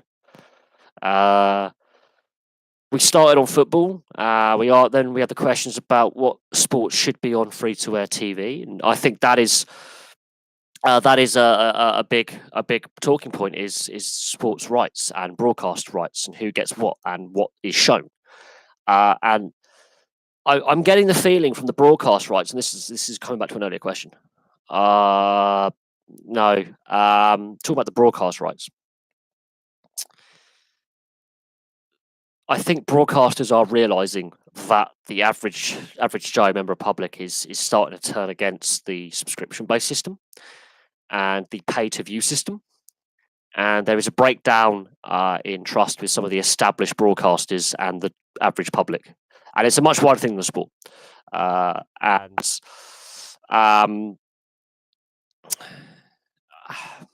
And you asked, will ice hockey get like more exposure in the British media?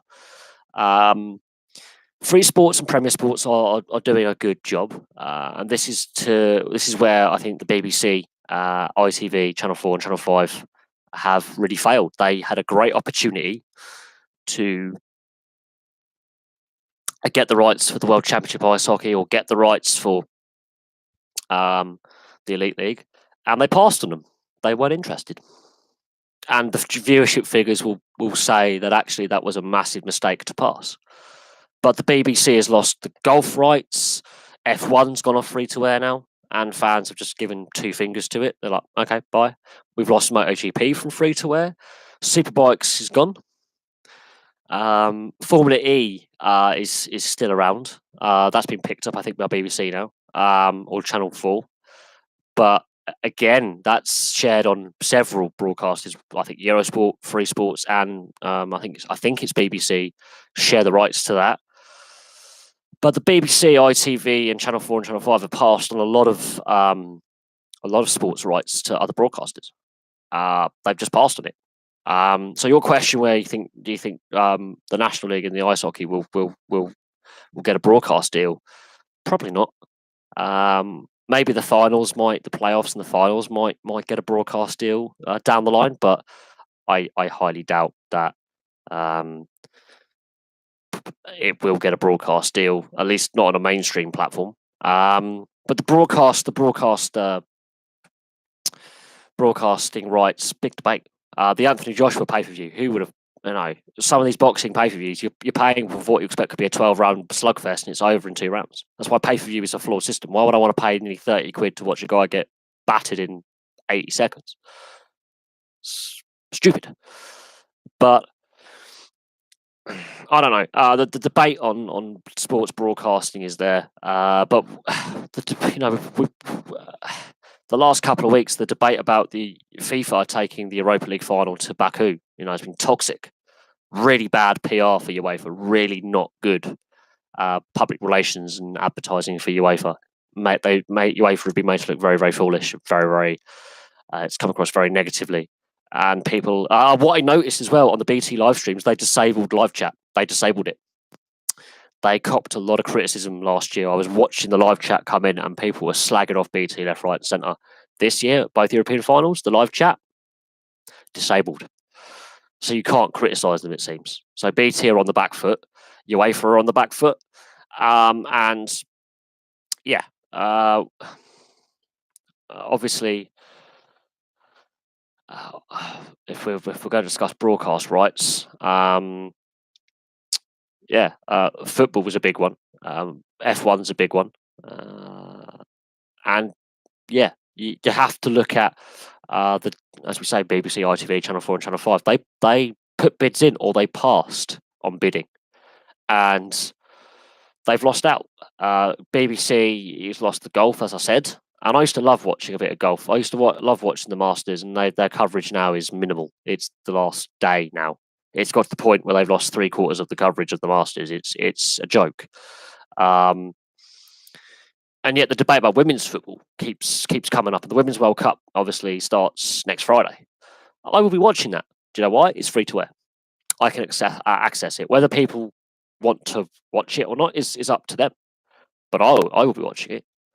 I'll be doing match reviews on it. I'll be watching and hoping England's women do really well, and Scotland women as well. I want to see both the home nations do really, really well. And the debate about, I don't want to watch this crap, and the slagging off that the women's game gets is unwarranted. Yeah, okay, the quality level isn't as high as the men's, and the pay level isn't as high as the men's, and it never will be. But they're still representing our country or countries in Scotland and England, and they. Both teams could do really well. And England, especially, could actually win the tournament. And if that happens, it'd be very interesting to see people change their tune on women's football when we suddenly win something. But the BBC got the rights to that. And I believe when it comes to, I managed to watch a little bit of the Under-20 World Cup, or Under-20, the Under-20 World Cup, and that's been really, some teams are absolutely appalling in that competition, really bad. Like conceding 8-9 goals a game. Norway looks scary in the under-20s men's. They have a really potent attack. They can score goals at will. So Norwegian football had that golden generation 25 years ago. And there could be a second golden generation coming through now. But again, it's not mainstream. Broadcasters don't want it, which is insane. But there you go. But what other questions do you guys have? Because the Rugby League Challenge Cup quarterfinal with the Bradford Bulls playing is on in a bit, and I'll be watching that. That looks fun because the Bradford Bulls haven't been at this stage for a long time, and they've gone through some tough times as a rugby league team. And I'll be doing a match review on that, and I'll be watching that, and then I'm going out. So there's a bit to watch, and hopefully I won't fall asleep this time. In the last couple of live games that I promised to review. Yes, the rugby league is on telly. I think it's on BBC One. think kickoff's 2:45. I think the build-up starts at about 2:30. But rugby league coverage in this country has been widely criticised in recent seasons as well, with Sky basically controlling rugby league and pretty much holding it hostage, really, because there's no money in the game. There is no money in the game as a wider sport, and rugby league is struggling to compete with union, which shouldn't be the case, because rugby league's played in summer and union's played in winter and autumn, so it should work where it gets a balance. But it's the M62 effect, really. I don't understand why rugby league is so phobic of expanding outside Yorkshire, Lancashire, and Cheshire. I really do not understand it. It's head scratching stuff. And the issues that rugby league has is it holds the south of England with contempt.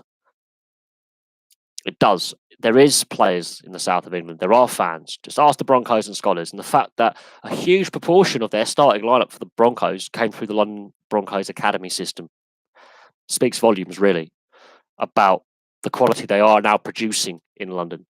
So the fact that the powers that be at the Rugby Football League are so phobic of going outside the M62 corridor is what's harming the game's development and growth. This is why Australia and the NRL is so far superior to the Super League in quality and player quality, player depth, quality, skill, power.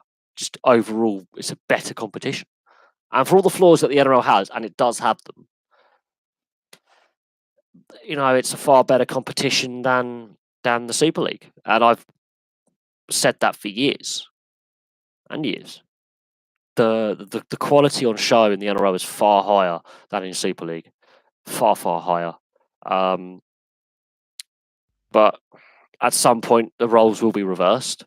But for now, as long as the governing body doesn't want to really take expansion to the south of England seriously, the longer the game will stutter in its growth and development, and the further behind we get behind the NRL.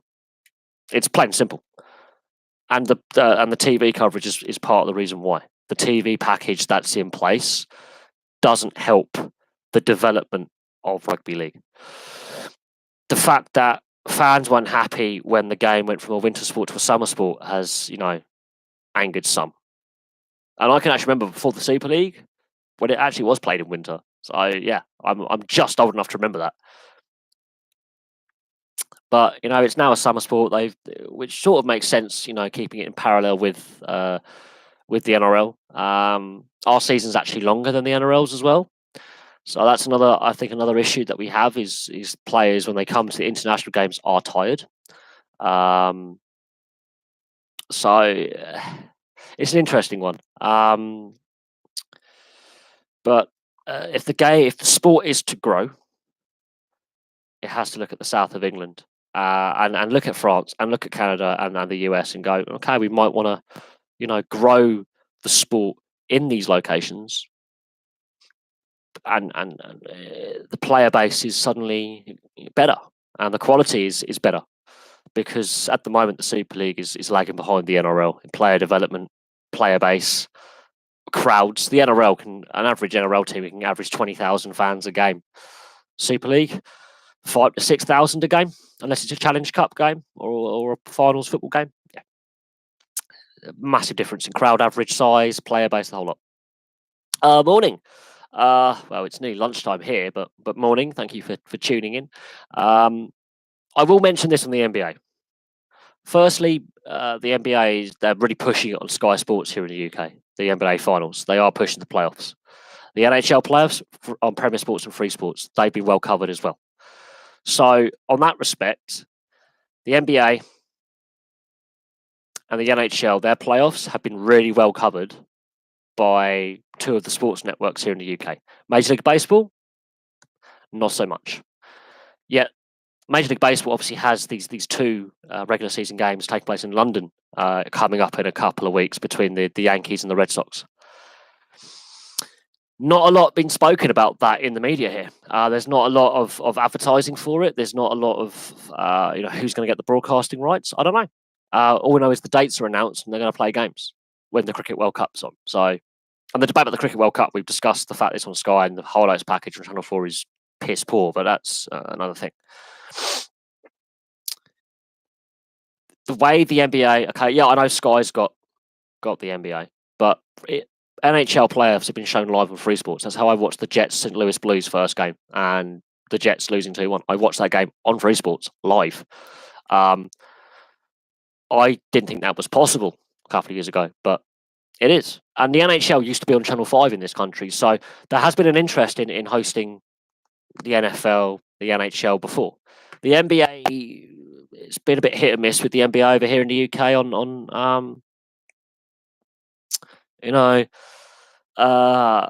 the NBA. It's only in the last couple of years that there's been a resurgence of interest in the NBA in the UK that I've seen. Major League Baseball, they've got these 2 games that are coming up, and they're not really advertising it much. They're not really pushing the marketing. Now, I know people have bought tickets, and I know people are going to go to the game. Now, how many of those are actually local fans from England, and how many of them are going to be tourists who've flown over from the US or Europe to watch the game? We will see. Time will tell what the crowd's going to be like. But Major League Baseball, they haven't really, and the broadcasters here haven't really pushed the fact that they're having these 2 big games between the 2 biggest sides in baseball, in the Yankees and the Red Sox. It's just not being advertised. But the NBA, I mean, the Raptors, big debating point about the Raptors getting to the NBA Finals. How many of those new fans are actually going to stay as fans long term? Or they're just in it because it's a Canadian team doing well in a North American sports league outside of ice hockey? We shall see. But that's been an interesting debating point on the Raptors. I don't really follow the NBA, but I've clocked this, and I'm thinking to myself, how many of those fans are actually going to buy into the sport and actually stay fans, or are they just interested because it's a team having a playoff run and then they'll fizzle out in a couple of months? That's an interesting one. That's interesting. But again, we'll have to see how that all works out in the end. But the NBA and NHL and the NFL as well, to a certain extent, they've really done well on the British media. The British media, be it if it's even late at night or in passing, they've really, over the years, those 3 leagues have really worked well with the British broadcasters to show their product. Major League Baseball hasn't. Major League Baseball hasn't done the same. So when we were talking about what sports should be shown on free-to-air TV or by British broadcasters earlier, I could have had this debate about overseas leagues, here, like the NRL, for example, which is now on Sky, used to be on Premier Sports. This kind of question. It's an interesting one, though. The fact that the NBA has really, as I say, the last couple of years, it's suddenly exploded in interest. And that's partly because the Boston Celtics. I do think a lot of it'll be interesting to see how many of these fans buy into the Raptors over the next 5 years. These new fans who are suddenly woke to the Raptors. The Raptors have been in Toronto for a very long time. Very long time. It's not like suddenly they've doing a Vegas and they were just an expansion team. They've been in Toronto for a long, long time. But basketball outside of Toronto in Canada, how big is it? How many people at high school or at just shooting some hoop with their mates? It's road hockey. Okay, it's street hockey. It's CFL at high school. Soccer, as they would say over in North America, or football, as we would say. Rugby union and rugby league are starting to grow again in Canada. Where does basketball fit in? And baseball, for that matter, as well, with the Blue Jays. Where do they fit into the wider sporting psyche that is Canada? Where do they fit in? Because ice hockey, the NHL and the CFL are the 2 big leagues. Major League Soccer is third on that list. Rugby league, you've got the Toronto Wolfpack. Rugby union, you've got the Toronto Arrows. So where does the Raptors fit in to the consciousness that is Canadian sport? How many of those fans will want to watch basketball next season and the season after and the season after? This is where they have to market their product well, and they have to give some good incentives to want to watch, and they have to, if they are successful, fans will buy in. But this is my issue with the North American sports markets. A lot of them it's franchise based. So if the team is shit or is not selling, they'll move the team. It's they'll relocate. Whereas over here in Europe, it's a club-based system where it is the community has involvement from youth level through to senior level. There is an involvement with a team that is linked to the community. Franchise system, club system. It's just the culture. So it's going to be interesting to see how many of these people will watch Raptors games in the next 5 years that are watching the playoffs right now. Because for me, I know you're a basketball fan. I'm not a basketball fan. I'm not. And in the UK, we used to have the national champions based down the road, which then went out of business, ironically. So, even when over here in the UK we had our national champions in the Thames Valley Tigers that played locally, I never was interested in the Thames Valley Tigers, not at all. I've always been a Bracknell Bees fan, always. I've never really enjoyed basketball. I don't mind watching it every now and then as a casual observer, but for me, it's not really a sport that I really get passionate about. But I understand why people do. I do. I understand why people do watch it. It's a good team sport. It's fast paced, which is great. But at the same time, it's never been a sport that I've been passionately in love with. But yeah, the Raptors though. We have the debate about bandwagon glory fans over here in the UK with a lot of teams. They've not been a bad team, but they've been in Toronto for a long time. So I'm really surprised that suddenly out of nowhere, Canada suddenly adopted them. It's BS. Part of the reason is in the NHL, there are no Canadian teams left in the playoffs, and there haven't been for quite some time. Major League Soccer, it's sort of mid-season kind of thing.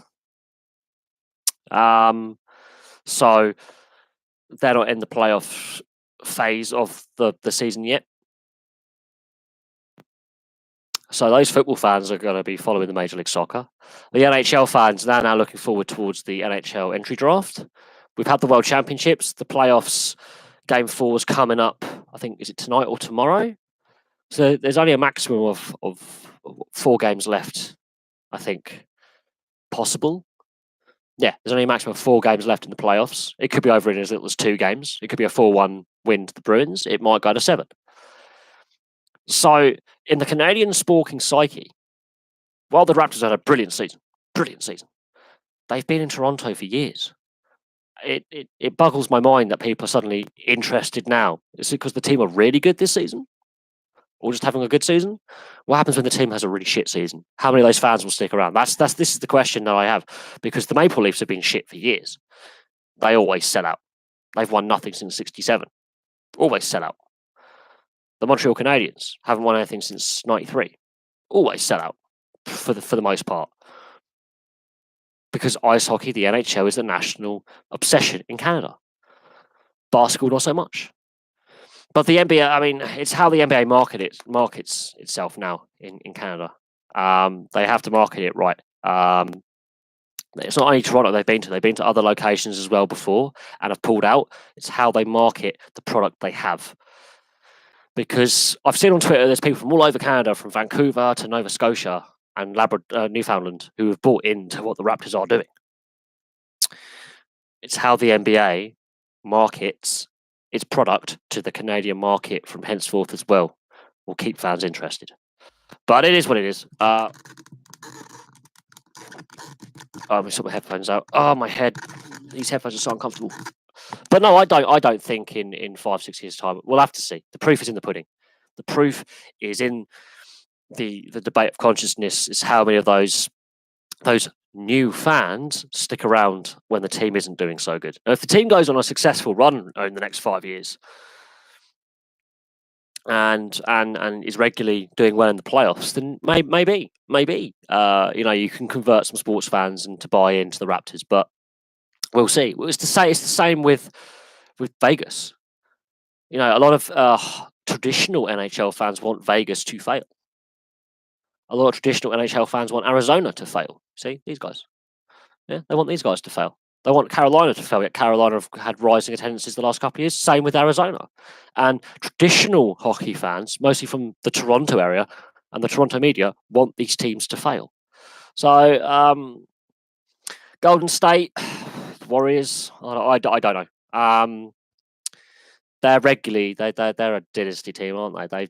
But this is how the NBA works: is you can pay a couple of stars big money. You know, Golden State, they've been regularly over the last couple of years at this level. So I don't know what to say on that one. But California is mad about basketball anyway as a state. It's got some top quality teams that have been winners. You got the Lakers, the Clippers, the Golden State Warriors. Is it Sacramento Kings?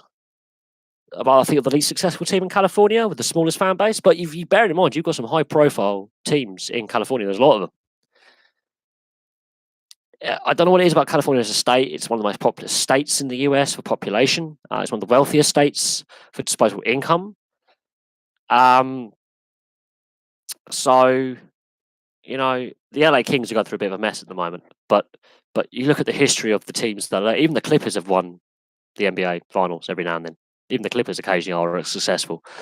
So you've got some big fan base teams there. But you have to look at professional sports as a whole in California. You're losing the Oakland Raiders. The Oakland Raiders are leaving California, and I think that's a blow to Californian sport. But the Oakland Raiders have had poor ownership, and they play in Oakland, so enough said about Oakland.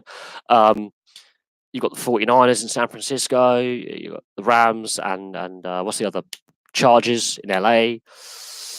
You've got the Kings, the Ducks, the Sharks in ice hockey.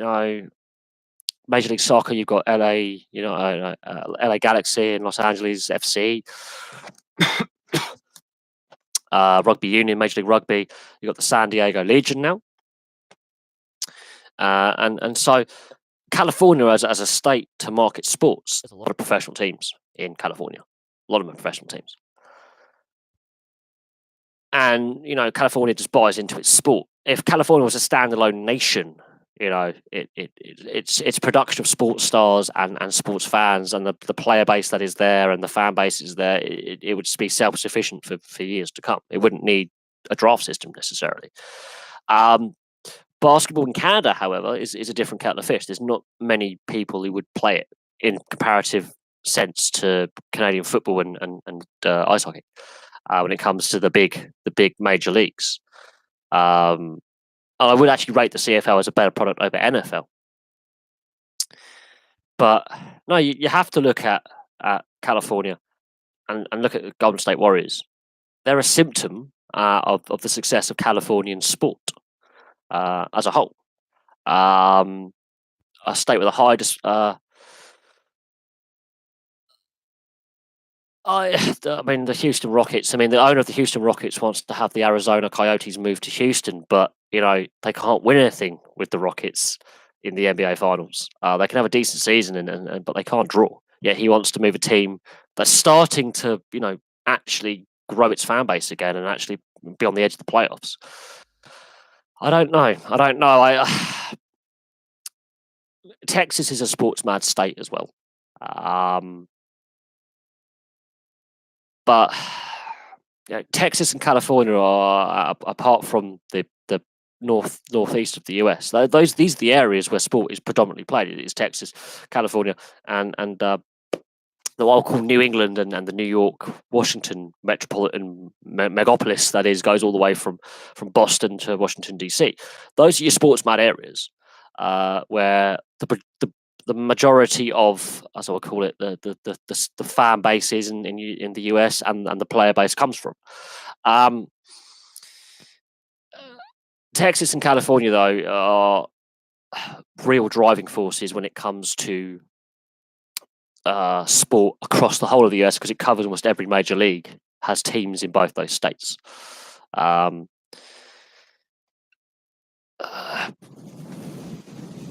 It's one of them. It's interesting. They also have very good collegiate systems as well.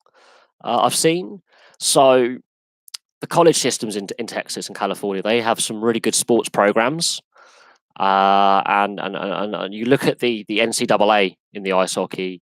Okay, not so much with ice hockey, but you look at it with American football and other sports that have collegiate systems like swimming. Yeah, they provide a lot of players into the NFL draft. A lot of swimmers, through the Olympic program come through, especially California. There's a lot of cyclists come from California and Texas for that US cyclists on the road racing scene, be it team or individual road racing scene, and the Olympic programs. A lot of soccer players with the MLS and the growth of, as I would say, football, as North Americans would say soccer, especially Texas and California is massive. They are big areas of growth. Rugby union, you've got the San Diego Legion, you've got the Houston SaberCats, you've got the Austin Elite, although Austin Elite are absolutely terrible, I'm not going to lie, but they're in the fledgling Major League Rugby. Again, Texas, 2 teams. So when it comes to pro sport, Texas and California are where a lot of the player base or the athlete base comes from. There's lots of training camps. You've got the big Latino, Hispanic population. Miami's an interesting one because you have teams in Florida, but they don't draw well. Apart from the Tampa Bay Lightning in the NHL, look at the Florida Panthers. Look at the Marlins, the Buccaneers. Oh, God, the Jacksonville Jaguars. You look at the teams that are in Florida, yeah, Miami Heat. Some of them may be really successful and have won. Let's say Tampa Bay Buccaneers have won the Super Bowl. Miami Heat have won the NBA Finals. Florida Panthers have got to a Stanley Cup final back in '96. They can't draw fans. They can't draw flies. They really have half-empty stadiums and half-empty arenas. The only team in Florida that regularly sells out is the Tampa Bay Lightning, and half the time they're giving away half-price free tickets to allow that attendance to look as good as it does. Florida is an interesting one. Very interesting. Some of the teams have been... the Miami Dolphins, a successful team at NFL level. Wonderful team.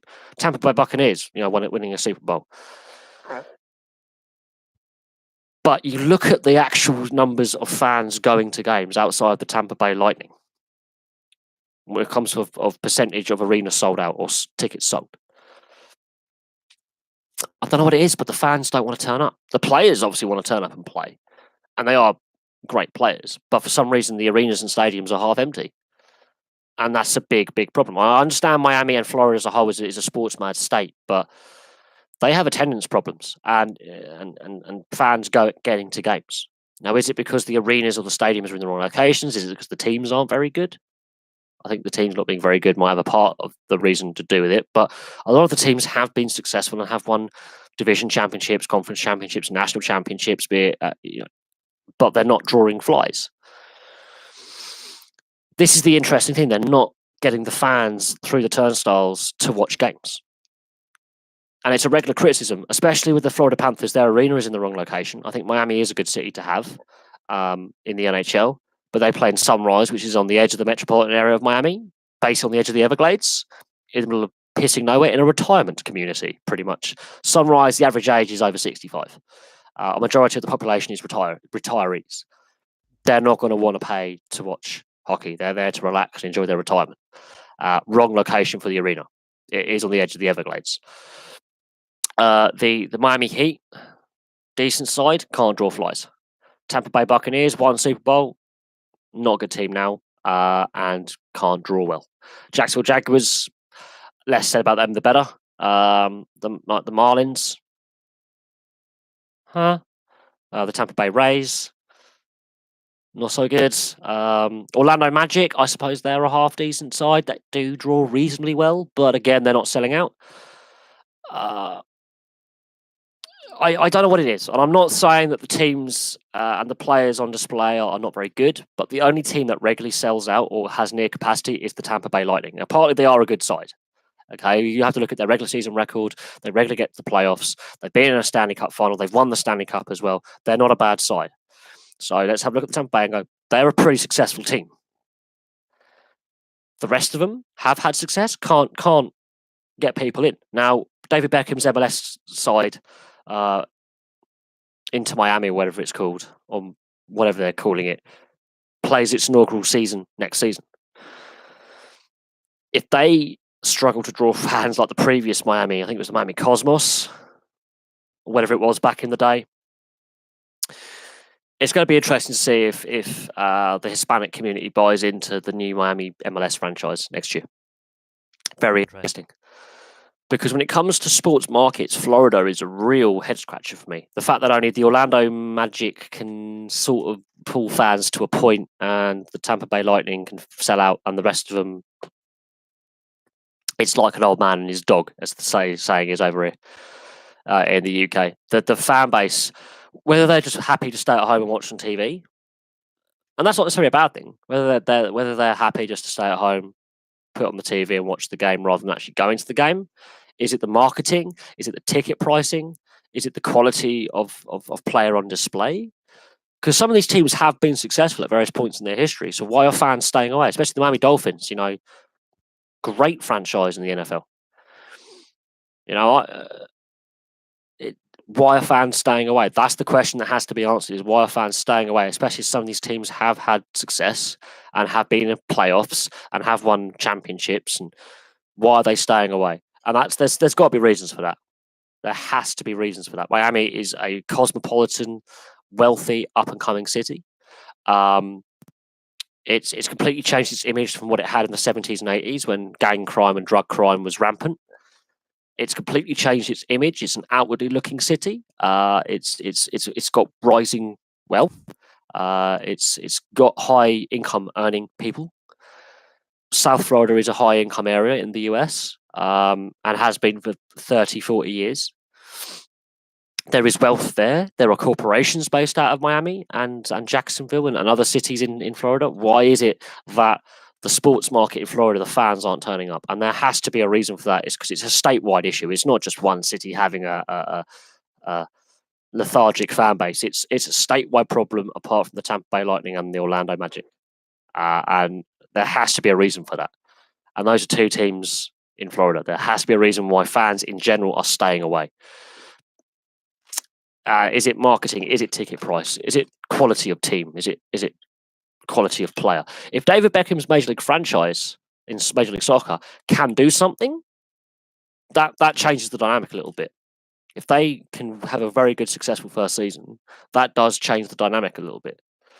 But even then, if fans don't turn up, because we know there are, as I would say, football fans, as you would say, soccer fans in the US, in Miami, there's a reason why he chose Miami. He could have chosen anywhere in the US. He chose Miami for a reason. There is the big, it's a cosmopolitan city, and there is a Latino community. And of course, the Latino community, especially people from like Mexico, Nicaragua, they love football. Okay, they love soccer. They also like baseball, but they do like what I would call football. It's their other national sport. They're pretty successful at it. They're pretty good at it. So he's banking on that. Plus, it's a university, or as a collegiate town. There is universities in Miami, and soccer is now played at university in the NCAA. So if they have a successful team and they fail to draw, that says there's a wider symptom in Florida. Are they oversaturated with sports to the point where like we've had enough? We've got too much sport. We've got too much going on here. Because an oversaturation of the sports market could divide loyalties or put people off. They could be fatigued from it. But we'll have to see what happens. Florida as a state does have I would happily love to travel to the US and Canada to watch any game, not just NBA, just any, and experience what the atmosphere actually is like in a packed North American arena. I would happily do that. But the thing is, in the next few months, I am moving, so I've got to get moved, move to my new flat within the next 6 months. Definitely, I am moving. So there's all that logistics. My job, it's sort of in flux at the moment. We have to see how my job pans out over the next 12 months. And I don't have a passport, so there's a lot happening in my end of things. I would love to come, but I would love to pay for myself to fly out there. But absolutely, I would love to see an NBA game. I've been offered NHL, NRL in Australia. There's a lot of things I would like to do. It also depends on the success of the channel. If the channel is becoming more successful and is self-sufficient, then absolutely I can tell work I'm taking a week's holiday off and take that week's holiday. but also it's the length of flight. I haven't flown for 10 years, so that's going to be a revisiting of an experience that I'm not a big fan of flying.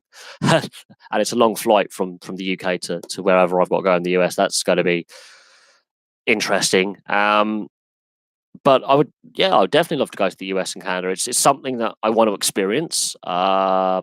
And something I want to do. The history buffing's still there. I just haven't done any videos for a month or so. The history buffing hasn't gone away. The channel still exists.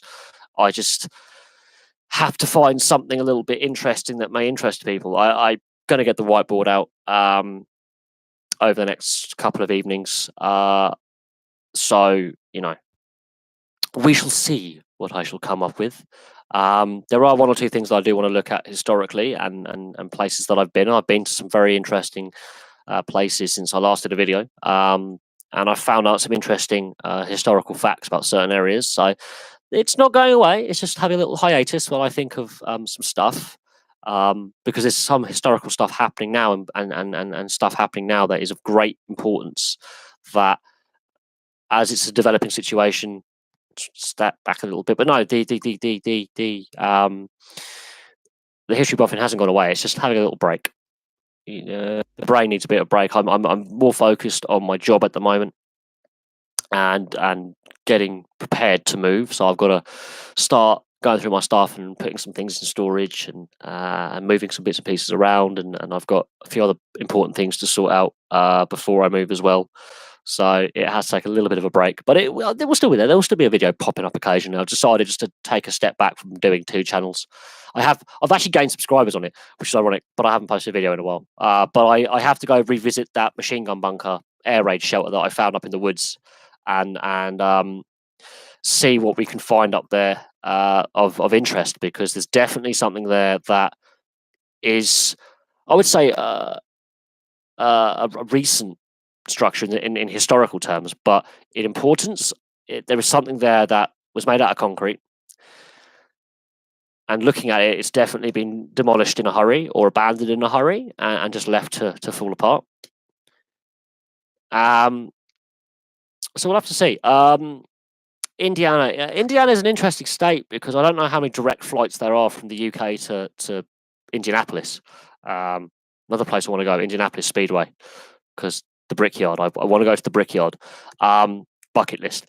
I'm not sure on like direct flights, and that's something that bugs me, considering like travel. I love traveling, and I like getting on trains and riding my bike and going walking and exploring stuff.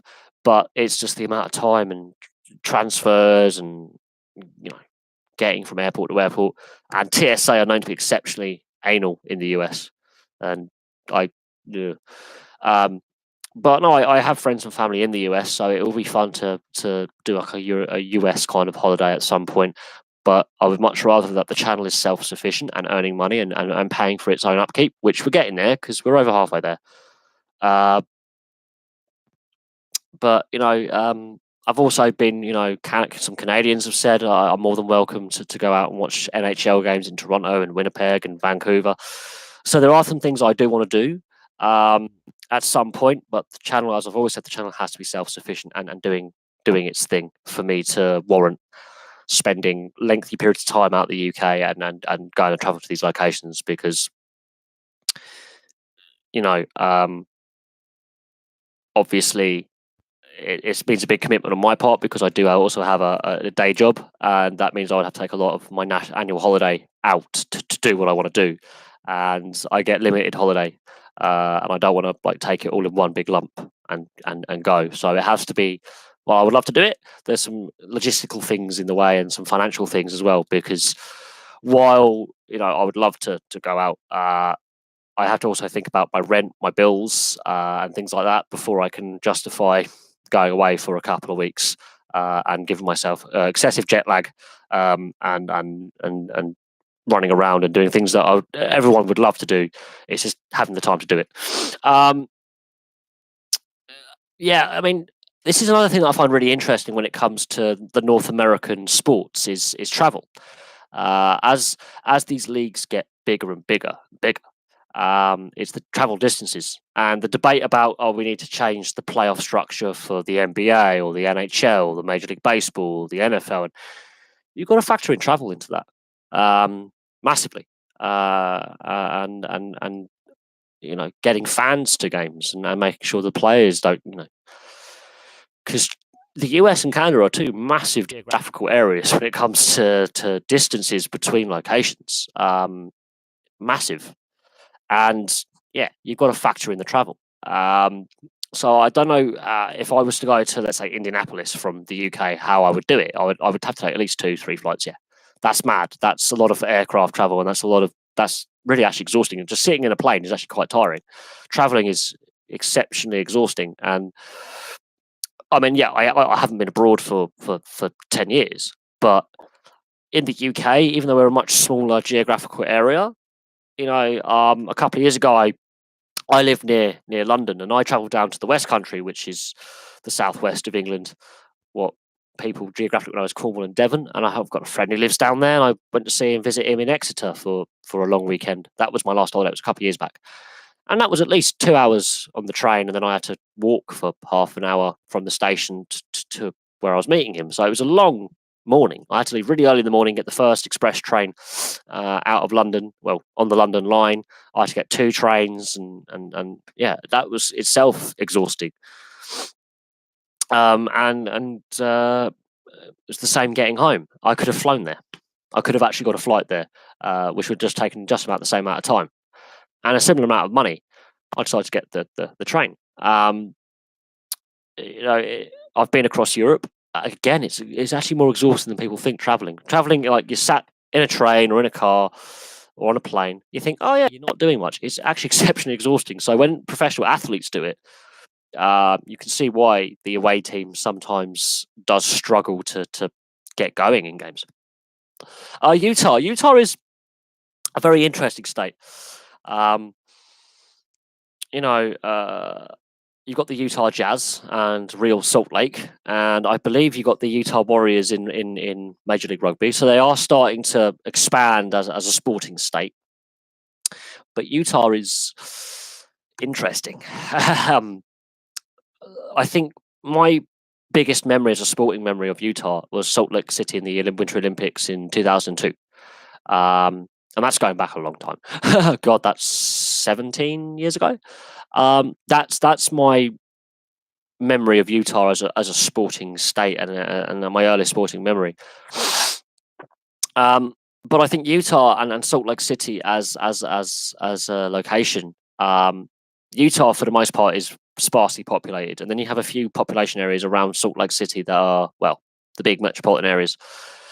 It's the sports market. It's what the leagues will see. Like, can we actually not only pack out this arena or this stadium, but also have a queue of people wanting to go to games? So we actually, have interest more than just the stadium capacity of Fanbase. We've got to sell as much merchandise, TV revenue as well. There's a whole lot of other things to it, and I wouldn't say Utah is the wealthiest state in the US, but it is starting to grow as a sports location. And rugby, I think, will do really well there in the years to come in Major League Rugby. And I think in the Major League Soccer, they have a team, and the Utah Jazz. I think I'm surprised the NHL hasn't looked at Utah and gone, we could put a team there, because of the Salt Lake City games and the fact they did have an Olympic Games there, Winter Olympics. It's a mountainous state. It's similar to Colorado in that respect. It's got a big military presence, so there's a lot of federal employees who get decent salaries in Utah. But it's an interesting talking point of where to put a franchise team. But as I've never been to the US, no. And people ask me, like, how, because I follow the NHL and Major League Rugby, that I must have gone to Canada and the US at some point. I'm like, no. I just have friends who have moved there or have come from there and lived here in the UK. But I've never been to North America, no. I would like to, but it is the cost. And, while I would love to, just up and leave the UK and go on a tour of NHL cities in the US and Canada, and meet subscribers and go to games and do that kind of stuff, the channel itself has to be self-sufficient. and making money and making a profit and actually making me money and actually doing its thing. And we are so far from that at the moment that, while I'm gaining subscribers every day and we're more than halfway to monetization, the channel is not self-sufficient financially. And until that is the case, it's still just a hobby. My actual work has to come first, and I would love to travel, but it's getting the time off work to do so. And it's also, I've got bills and insurance and all sorts to pay. And I've got things to save up for, like moving. So for me to justify to go, by the way, guys, I'm going to America for a month. I've just used up all my annual holiday that I currently have gone. And that's something that, once it's gone, it's gone. So I kind of need that annual holiday for when I do actually move and when I do have some bits and pieces to do over the next year or so. So it will happen eventually. I will hopefully go to the US, go to Canada, go to Australia and New Zealand, and catch the sport that I want to see. But it's not on the agenda as we currently speak. It's just something that's not feasible right now. That's not to say in a year's time it won't be, but right now, as it currently stands, it's something that's not on the radar at the moment, which is a pity because I would love to. But a lot of people who get on YouTube think they're going to be famous straight away, make money straight away. It's not the case. It's hard work, and that's why I enjoy doing what I'm doing. It's a hobby, and I enjoy it. And while in the last month or so I've been posting less videos, it's because I've been really busy with work, and work is knackering me out, and it's busy. Well, I'm still up in 10 minutes. Possibly, I'll see how many more people ask questions and want to be, adding to the conversation. It's nice to not just talk about ice hockey or what I would call football, what you call soccer, because I don't like live streaming dominated by one particular sport. But I should be going for about another. I'll still be here in 10 minutes if you want to pop back on. Absolutely. If not, you can always catch the live stream in full when it's uploaded, and we can go from there. I mean, it's a nice day outside, so I might go for a little wander myself before the rugby league starts in a couple of hours. But this afternoon, I am going out to do some other stuff that's non-channel related, like building a motorcycle in my mate's shed. So yeah, we're building a motorcycle rebuild, and we've got some teething issues with it. We've had an oil leak, which is frustrating. We've got to do the electrics, which is frustrating, and we've got to give it a test run, which we haven't got to yet. So there's some big issues that we have to resolve that are frustrating. We've lost all its oil, was just piddled out over the floor, so it's got no engine oil at the moment, or gearbox oil. It's all decided to leak all its fluids everywhere. So it's been a very naughty engine, but no, that's been kind of fun. That's something else I do in my spare time, is with my friend. We've been doing a couple of motorcycle rebuilds over the last few months, and one of the builds we had, we've decided to take apart and put the good bits into another motorcycle that we're rebuilding, and we might put some of that up on the History Buff in kind of like motorcycle builds. That's something that we could look at doing for the other channel, is the bikes we've been building. Because at the moment we have some electrics to do, and it's been kind of fun. It's been a good little getaway hobby where you can just after work, that's what we do. So maybe the History Buffing could have some of the motorcycle builds that we've been doing as hobbies. We had a Virago that we've rebuilt. We've now stripped that to pieces and put the good engine in an AJS frame. And it's a hybrid bike at the moment. It's sort of in nearly complete, but there's been a bit of an oil leak, and we've had an issue with the chain and sprocket and the gearing, so we've had to alter them. So that's going to be kind of interesting to see, like, if we can get those little things done. And yeah, we might put that up on the History Buffing channel. We might do a little video for that. We've also fixed up a Honda Scrambler, like motocross type scrambler bike. So that's interesting. LeBron James. Well, obviously he's a superstar player, and I remember I think last year I covered him when he decided to go to the Lakers for massive money. It's a difficult one. I think he does put bums on seats, but yeah, he's past his best. He's past his best as a player, but as someone who can sell the game, he's done more than enough to grow the NBA's profile, not just in the US or Canada, but overseas as well. He's been a great asset that the NBA has had over the last 20 years. How much longer has he got left as a player? I don't know. He's on this big money contract at the Lakers. Is it starting to look like a bad contract? A little bit. It's starting to not look a great contract. But at the same time, the Lakers organization were willing to pay the money he was asking. And it's a lot of money. It is a huge amount of money that they're paying him. And this is where I do think professional sports have got it slightly wrong. I think I do think that in the wider scheme of things, yeah, professional sports at the top level in a variety of sports have got it wrong with the amount of money that they pay the top talent. I think it has gone too far to these oversized contracts. And what seems a good idea at the time to reward a player for his or her great service,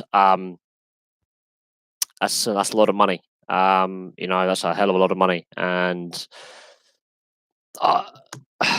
is it sustainable long term for these sports to keep paying these massive salaries? That's my thoughts on the LeBron James contract. As a player, he's done some great things in basketball. Absolutely, we're not denying his talent and his skill and what he's brought to the sport over the last 20 years. But the amount of money he's now paid by the Lakers, my mind's just what? Because that's a lot of money. And not every organisation in the league can afford that kind of money to get that star talent in. That's why we're seeing the same teams win over and over again, and other teams just not be successful. This is the issue with these big money contracts? Is the wealthier franchises that do better financially can obviously afford to pay the talent, even though there is a salary cap in place. Kawhi Leonard, yeah, I will definitely have to look him up, because even though I'm not an NBA fan and I'm not a really big fan of basketball, the fact that you are a basketball fan and you pose some very good questions, and you have actually invited me to an NBA game or two, it would be amiss of me not to cover it. But as I say, the NBA is getting a bigger following here in the UK. That all the playoffs have been shown on our Sky Sports. So while it is a subscription channel, they are showing it, they are advertising it on mainstream media. So there is that kind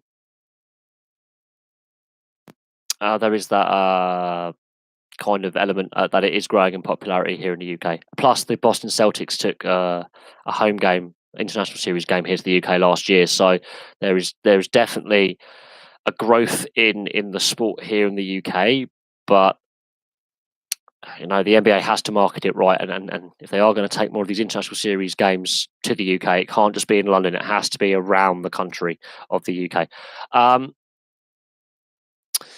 left field question: how much longer till the robot?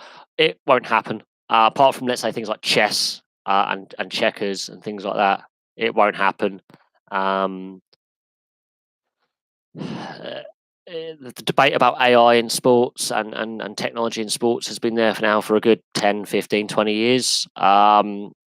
Technology in sport has to be done in the right way. We've seen where the tech has failed and the human has failed with the tech supporting when it comes to officiating. I think, technology does have a place in modern sport, but at the same time, I think it's going a bit too far. I think we need to be more sustainable in it and a bit more patient in it. And it is a bit of a left field question. It's a bit of a curveball.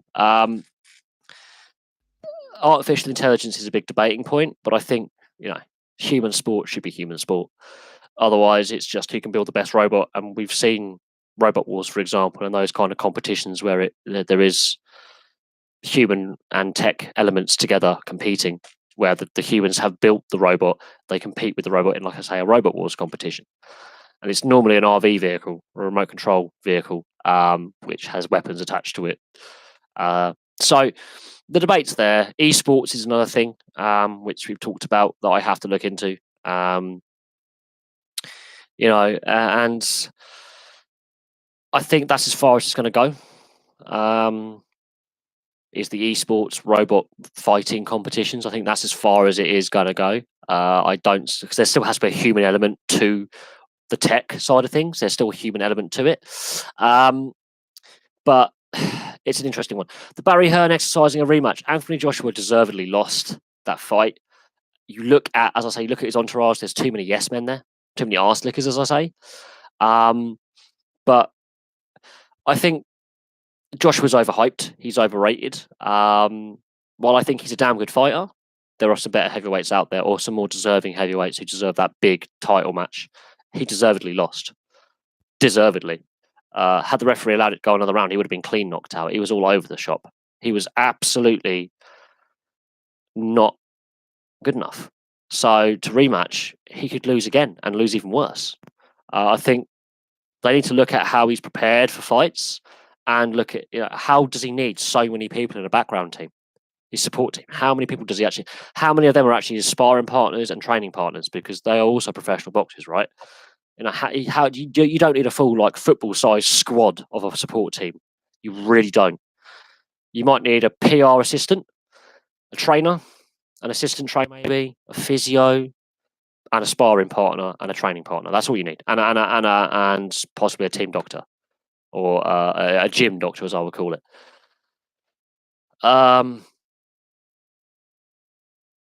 I don't think this is a UFC or Bellator refs necessarily protect fighters by getting too quick. I think sometimes they're in there too quick. But as I was saying earlier in the stream, when we're discussing like head injuries in rugby union, rugby league, ice hockey, American football, Canadian football, those kind of big contact team sports, and the CTE lawsuits in North America, and the concussion protocols we now have in things like the NRL, boxing and MMA are on a tightrope of eventually.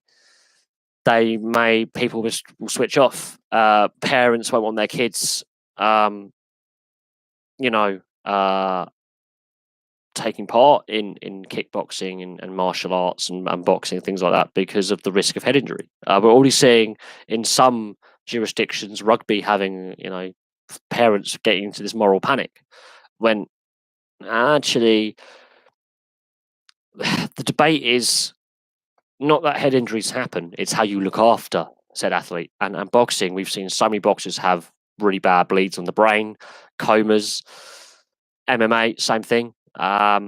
Really severe head injuries. And that debate over the future of boxing and mixed martial arts is not going to go away. With the debate around head injuries and CTE and repetitive concussions and then just general athlete welfare, like players in team sports who are playing with that knee injury, that hip injury, that muscular injury, that back injury, to the point where their future quality of life post-retirement is really poor, and they are in constant agony. And it's not just the head injuries; it's general injuries across the board.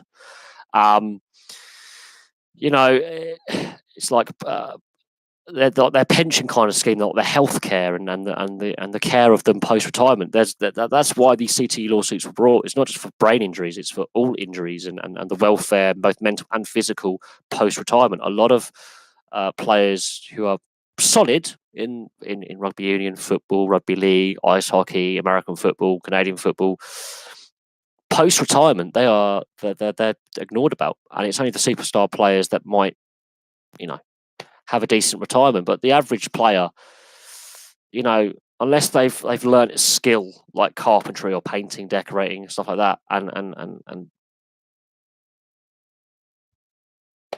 I don't know. I honestly don't know. Like, it's player welfare post retirement, and athlete welfare post retirement. We've seen so many athletes and superstar players go completely meltdown, and some of them have had not great retirements. Others have had health issues. A lot of them we just forget about them. they're completely forgotten until it's there in the news because they passed away aged insert age here. So the whole debate about athlete and player welfare post-retirement as well, not just in the game and in the sport, but when they've hung up the gloves, hung up the boots, hung up the skates for the last time and gone, I'm going to go into coaching or I'm just going to retire and become a casual fan in the stand. Yeah. More needs to be done about the pension pot that these guys get and the medical care these guys get as well, because some of them are dying very, very young post-retirement and not going very long into their retirement before they have passed away. And it's an ongoing issue. And the CTE lawsuit has raised up the athlete welfare. Oh yeah, no, it's the stupid question about robot boxing. It's a fantasy. That's why it's a film. But no, the crux of the story is sport in a whole. Yeah, it is. You got to look at the examples of athletes who post retirement have had very colourful private lives. O.J. Simpson, ex NFL superstar, became an actor, and then allegedly murdered his wife. Got away with that, and then went to prison for armed robbery. So while he had a career post sport in acting, and he was very, very good at it, his private life was very, very colourful, and that could be attributed to repetitive head injuries. You look at Paul Gascoigne, Gaza. Look at the mess that is his private life and his life away from sport post-retirement. It's not pleasant viewing. It's pretty upsetting, actually, if you are a human being. And if you watched him like play, and I remember watching him play in Euro '96, and I was inspired, to try and play football and get involved in sport as a kid. Look at what's happened to him since he's retired from playing. It's not been a happy time. He's tried coaching, and he's had issues with drink and drugs and domestic violence, and it's quite sad to watch his decline as a person. And that goal against Scotland, that celebration, just summed up the energy he had as a person. You look at him now, and he's in a very bad place, really bad. Frank Bruno has gone through the mental health system as a boxer. So these people are, when they are past playing and competing, when they do retire, what happens to them? Now, a lot of them will go back into average day civvy life, and a lot of them will set up their own company, like a building firm, or become car salesmen or property developers, maybe get into sports commentary, maybe get into the media. Play people like Graham Massow, Dion Dublin have done really well. They're regularly on TV. They're regularly writing articles. They've broadened their appeal.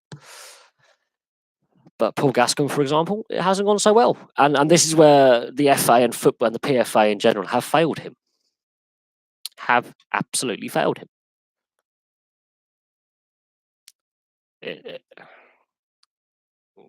And yeah, it does take a lot out of people mentally. And a lot of athletes who said, when I retired, I struggled mentally. I struggled with depression.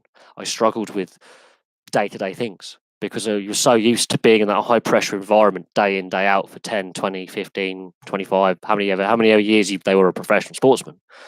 And then that first day of retirement, they don't have to go to training. They don't have to go to a team meeting. They don't have to go for a press conference. They don't have to go and discuss things with their coach or their physio or their manager. They're left to their own devices. And unless they've got another thing lined up, like a job, like actually in an industry like painting and decorating, a lot of especially rugby, they generally have a degree in something, and they go into that kind of industry. And we see it like in rugby league as well. A lot of them, when they were youth players or on the fringe of Super League or NRL, they've done building trade. They've done car salesmen, for example. They've been involved in work. And some of them will just happily go back and work a 9-to-5 job in a factory, and they won't think anything of it. And some of these sports organisations do pay for athletes to retrain as a new skill, so they can actually cope post-retirement by going day in, day out to work and keep them busy. But other sports don't do as much. It's patchy. Genetically engineered people for sports, that's a slippery slope with the debate about doping and cheating and the peptide scandal in Australian sport. That's a very dangerous, slippery slope to go down. That's a dangerous slope. The Aussie rule side thing with engineering and computer programming, Melbourne is a big city for that. Melbourne is a big city for the tech industry in Australia. That's why I'm not surprised that that's a thing that they do. Over here in the north of England, it's mostly the building trade, farming, and heavy industry that they would go into. Rugby union, it's legal profession, doctors, higher paid trades. Football, if they played non-league football, a lot of them would have had experience on building sites, plumbers. If they've come through into the professional ranks and they've got a skill to fall back on. I mean, Stuart Pearce is a trained electrician, so if he hadn't gone into coaching and hadn't got involved with being a professional football player, he would have stayed on as an electrician. He made sure he had a skill. I think more clubs have to get their players ready for post-retirement about what's going to happen. But now with the super salaries and the fact that as a teenager, I forget the is it a Benfica player? He's 18 and he's already touted as this next superstar Cristiano Ronaldo. He's 18. He's 18 years old. Like, what happens if his career doesn't pan out? What happens to him then? This is where people forget that the modern generation of football player, I don't think they're set up for retirement. They're set up to play. And then once they retire, what do? Because people are going to recognise them. So what is their calling post football? It's interesting. It is interesting. A lot of them, some of them are well guided when it comes to dealing with their money. They invest it wisely. They become investors. They invest in things. They become shareholders and things like that. But some of them are really badly advised when it comes to their money and how to spend it. So it's interesting. I think. I think more sports need to give career counselling and advice and training. I know the NRL, a lot of players have gone through a program where they can get into different jobs post-retirement of their choosing. They can go, I want to go back into carpentry, plumbing, painting, decorating, like the building trades, or going into just retail. Generally, I'm happy to work in a supermarket. They've made their money.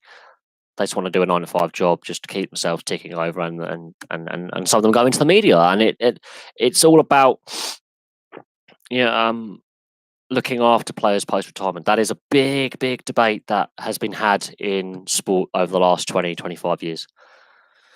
Big debate.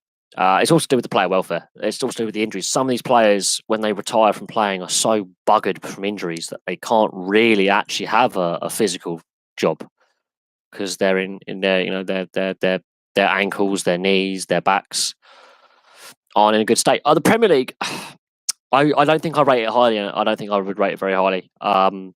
It just seems now that when a player comes through an academy, he's not given post-playing kind of training. Like, not enough of them have education, post the age of 16, 17, 18. They're just built to play football for 10, 15 years. And then once they retired, then what?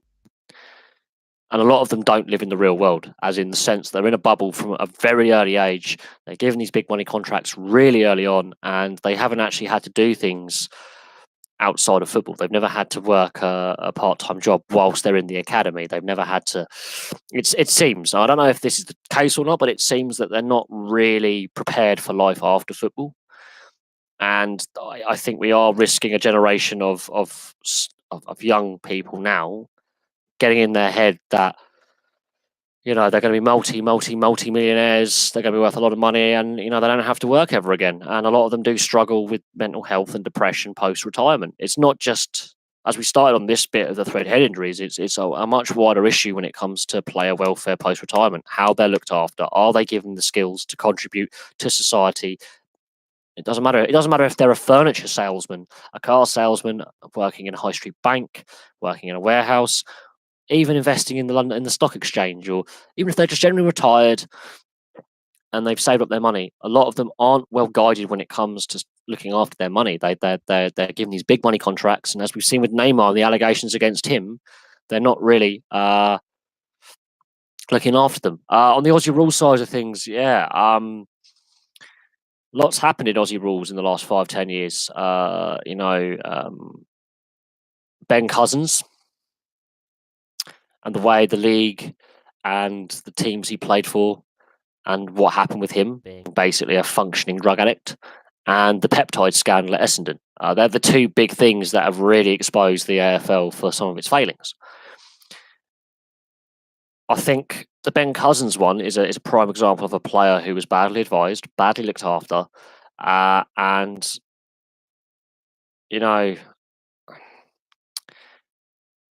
Majak Daw, I don't know enough about him, but I do know that I watched the Ben Cousins documentary on that he made in 2010. I know, obviously, he's now since gone back to prison and he's had various issues with drug misuse and the issues with his mental health. It's like Todd Carney in the NRL. There is an issue, and it's a silent killer. His mental health, depression's a silent killer, suicide's a silent killer. And men, especially in the age group that the Aussie rules players would be, the 18 to 30 group, are the highest proportion of suicides. So it is an issue.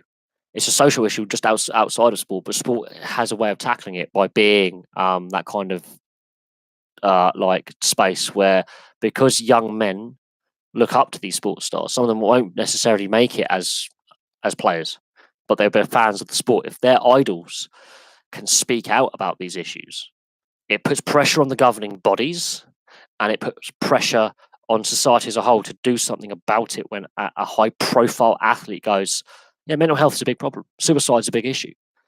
Because you've got now, so you got your Suicide Awareness Month or Awareness Day. It should happen every day of the year. You've got this, I think it's Suicide Awareness Month or Mental Health Awareness Month. It should be every month of the year. It shouldn't just be like a one-off thing, Awareness Day. It should be every day in the public consciousness, because it's the biggest killer of young men under the age of 35. I think it's the biggest killer. My age group is. I've been there. Okay, I've been in the mental health system. I've been very ill, very depressed. And now that I've got my new job and I'm moving soon and my channel's doing really well, I'm happier. I may not have as much money as I had before, but I'm happier. I've had friends who've passed in taking their own lives, and it is a social taboo to talk about. People don't want to talk about it. But if another major sports star does take his own life, I mean, that will then raise the public consciousness that they are human beings as well. Some of them are pretty toxic human beings, but when a high-profile major sports star is to take his life, who is a superstar in his sport, and we're talking global, we're not talking regional in Australia, we're talking global superstar, that it has to be someone like a football player, rugby union player, maybe, I don't know, something big. When that happens, sport will start taking notice that it has to look after its athletes a lot better. I don't care who it is. I don't care if it's a tennis player, or if it's going to take something like that, which is what it shouldn't have to get action done. That's what's going to get action, because we have all these hashtag suicide awareness and mental health awareness day or month, and they hashtag it. It should be every day. The debate should not go away just because that month of the year or that day of the year that we set aside for suicide prevention and mental health awareness. That should be daily. That shouldn't just be like, oh yeah, no, we want to make this a campaign, yeah, daily. And it's going to take a high-profile athlete to pass via suicide or attempted suicide for action to suddenly the debate to become more important. And yeah, the music industry's had so many accidental and deliberate deaths. Avicii is an interesting one. I still think the music industry and the entertainment industry don't do enough. WWE, professional wrestling, we all know it's sports entertainment, but look at the amount of wrestlers who've taken their own lives or died young, and still nothing is done to prevent and look after them. What else can I say? I mean, you got to look at the average age that a pro athlete is passing away. They'd normally die younger than the average population, unless you're a rock and roll star, which I think, and film stars, they generally die younger as well. So these high pressure environments, they seem to have a lesser life expectancy than your average your average person in the street. So there is a clear issue there. Clear issue. And the AFL's had issues with it. The NRL's had issues with it because NRL's had some players take their own lives, but they weren't the superstar players. They were your journeyman player. But there was one or two examples. I forget who it was. He was involved in a betting scandal. Took his own life. And Ben Cousins has been, the AFL. Oh yeah, no. There's been a lot of NHL players. Rick Ripon, Derek Boogaard. There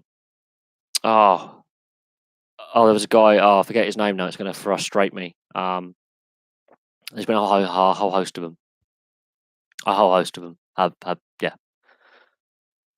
be it through early death or suicide. There's been a lot. Bob Probert had issues with massive problems with drugs throughout his career.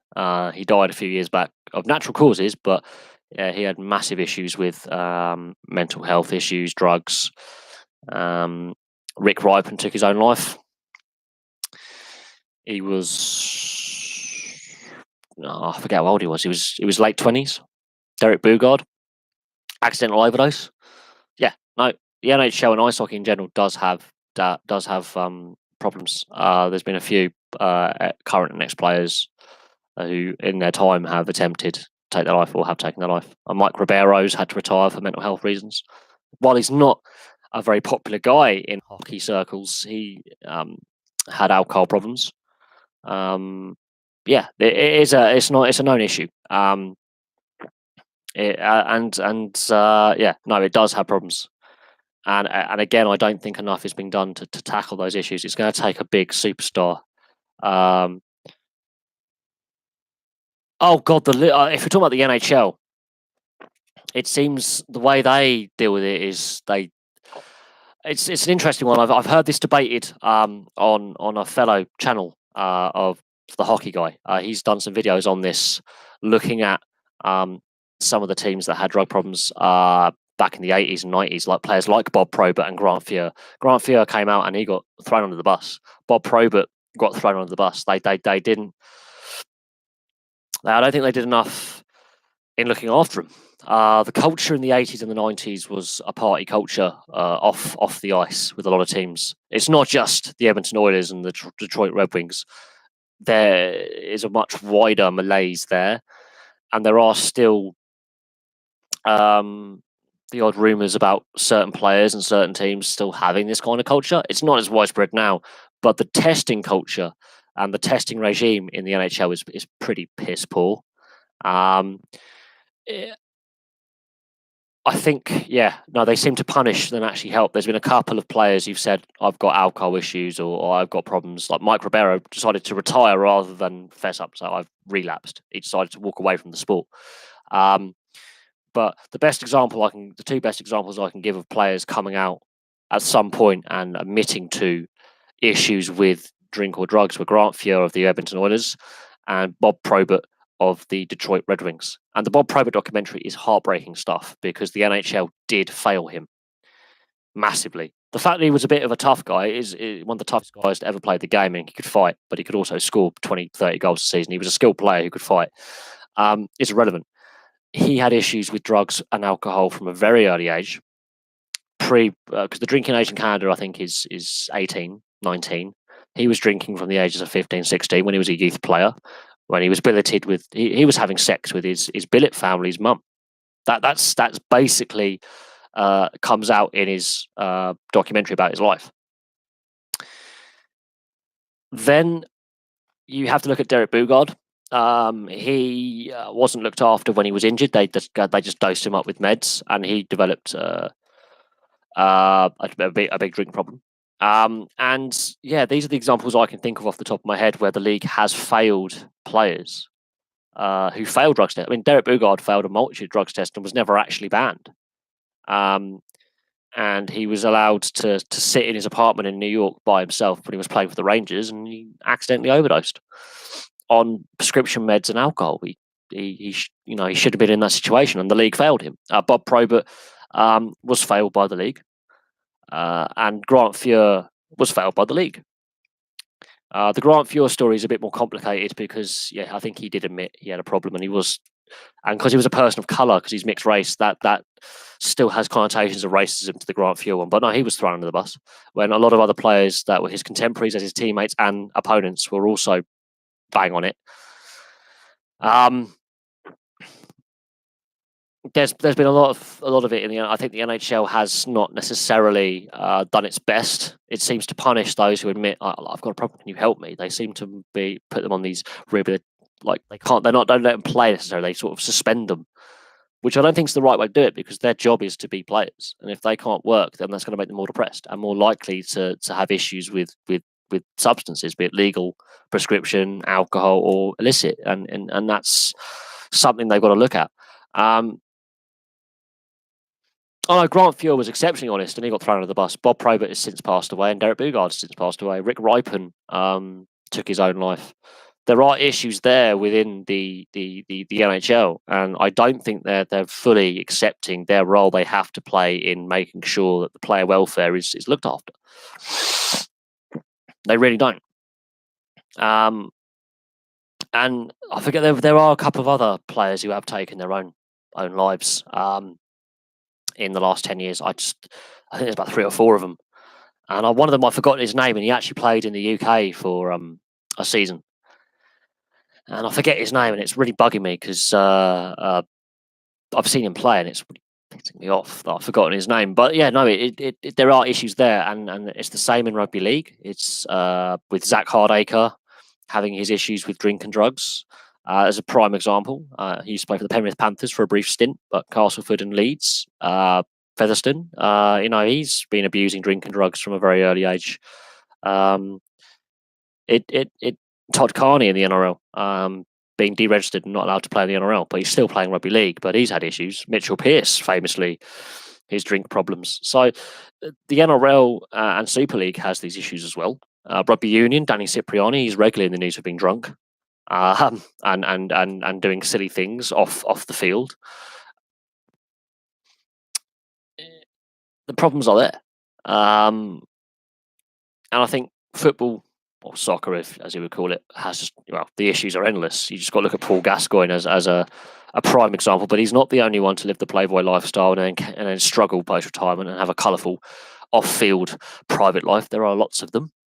There are a lot of real scandalous actions taking place off the field on a daily basis with a lot of high profile football players, and that gives soccer as a global sport a really negative connotation and a real negative PR, which I don't think it needs, but that's an issue, absolutely.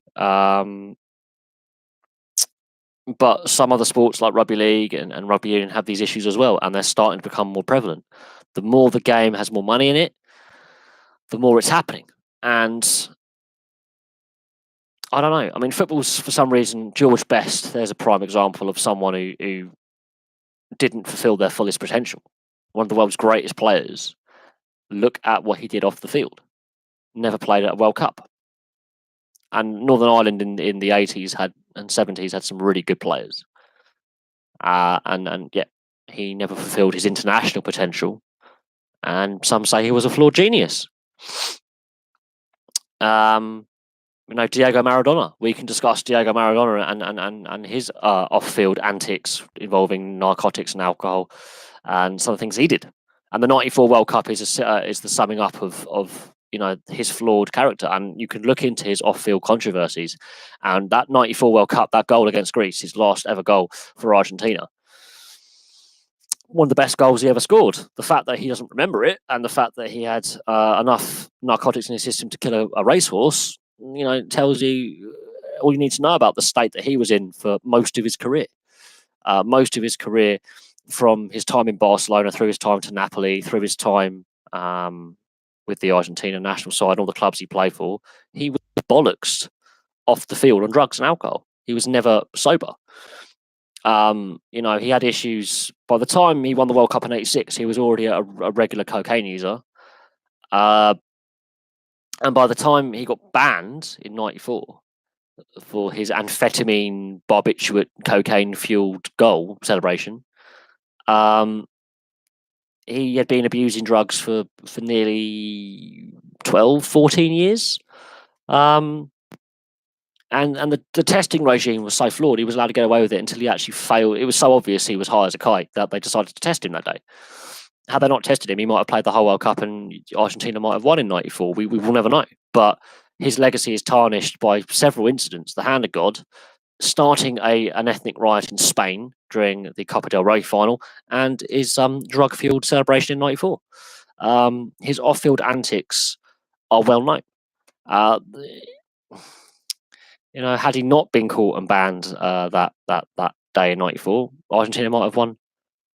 Actually, well, the Castro thing is an interesting one because obviously Central and South America is very, for the most part, very split between left wing and right wing. There is no centre ground really. It's a very polarised political climate, and I wouldn't say the Castro Maradona and wasn't necessarily a bad thing. In South America, it's not seen as a bad thing by the left wing, but the wider media pick up on that because of the tensions between the US and Cuba over the years. But that's not the worst thing he did. There were far worse things Maradona did. I believe he even made a porno as well.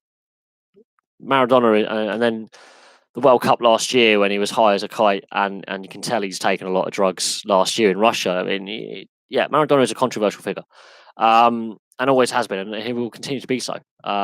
There is no escaping the, there is no escaping his controversy. Like last year at the World Cup, he was absolutely off his face in the Argentina-Nigeria game. He was absolutely trolleyed. He's just mad. I think his mental health went years ago. As a player, absolutely one of the best players of all time, but his controversy outweighs his achievements in my eyes. That's why I can never say he's the greatest of all time. Because that's why, for me, Pele is the best of all time. The fact Pele just couldn't retire was his problem. But there's also, I mean, this is where, like, I think we have to look at I mean, I could do so many videos on controversial sportsmen; it would be unreal. Like the highs and lows of Maradona, quite literally, no pun intended.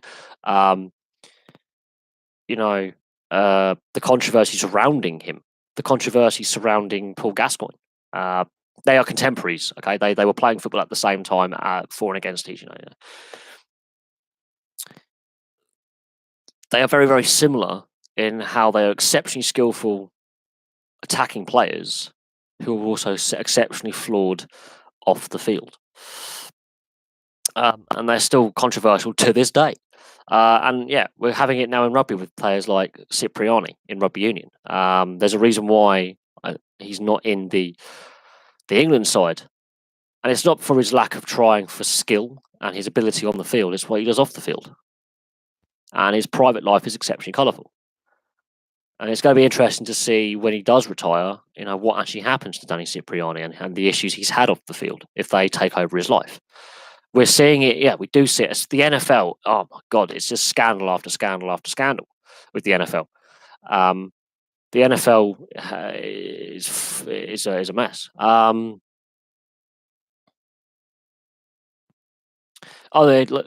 We can say like players like George Best could do crazy things on the field, and they were some of the most skillful players ever to play the game. But it's their off-field antics they're more famous for than what they did on the field, and some of the skill and grace they had on the field, and some of the joy they brought hundreds of thousands, if not millions of people as fans. But it's what they did off the field that they're remembered for. And this is where I think Maradona in '86 and Gazza in '96 and what they did on the field were 10 years apart. But those moments, those iconic moments where Maradona destroys Belgium in the semi-final, you're not going to forget that if you're a football fan and you were alive at the time, or if you've seen it as a recording on DVD or video. You're not going to forget that. You're going to look at that and go, that is a defining moment of his career. Gazza in '96, the tears of 1990 and '96, the tears of Gazza. I mean, the emotion he put in there he took it, he took it out of him, and off the field he was all over the place. Oh God, yeah, George Best. I mean, like when he started playing, he was playing on mud baths with leather balls with boots that were designed, to go into the trenches in, for crying out loud. Yeah, what George Best was doing at the early days of his career, if he was alive now, playing now, God, he would be the best player. He would be the best player, but it's also subjective. It's a generational thing. It is very subjective, absolutely, as to who is the best player of all time. Because I could name players who are more creative, not scoring a ton of goals, like Luis Figo in midfield, controlling the pace of the game. You could say, Totti as a generational player who played his entire career for Roma and had such a long career. Francesco Totti is one of the best players of all time.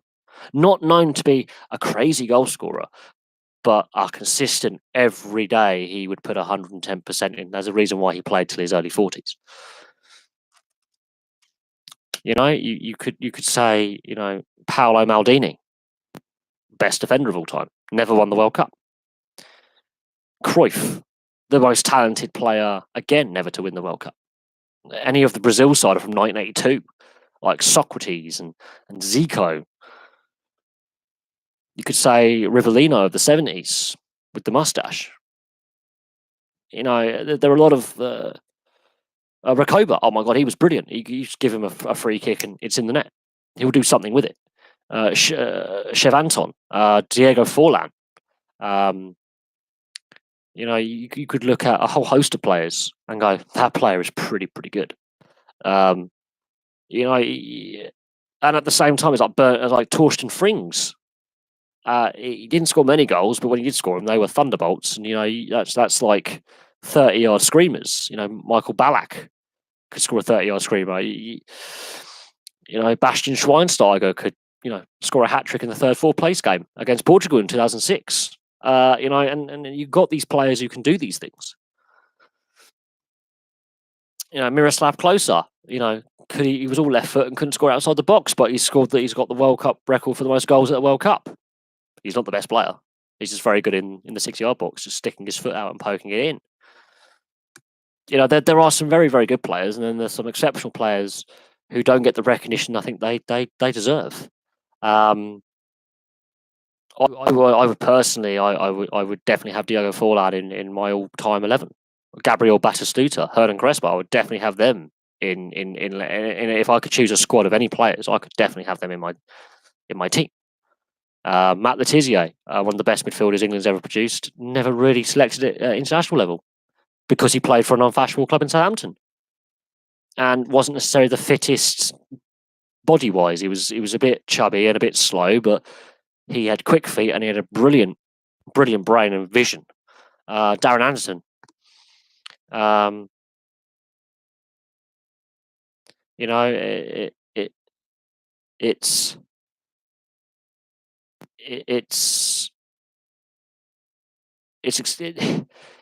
Every how should we say the debate on who's the best player is subjective. It is subjective. Yeah, but you can have these like players who've got individual skill who actually play on pretty poor teams, and that's why they're forgotten. There's a whole host of players who've got some really good ability that have faded into the memory because they weren't necessarily on a good side or didn't have many international caps or did play at a time when there were a lot of players doing what they did and they didn't really stand out from the crowd. But no, I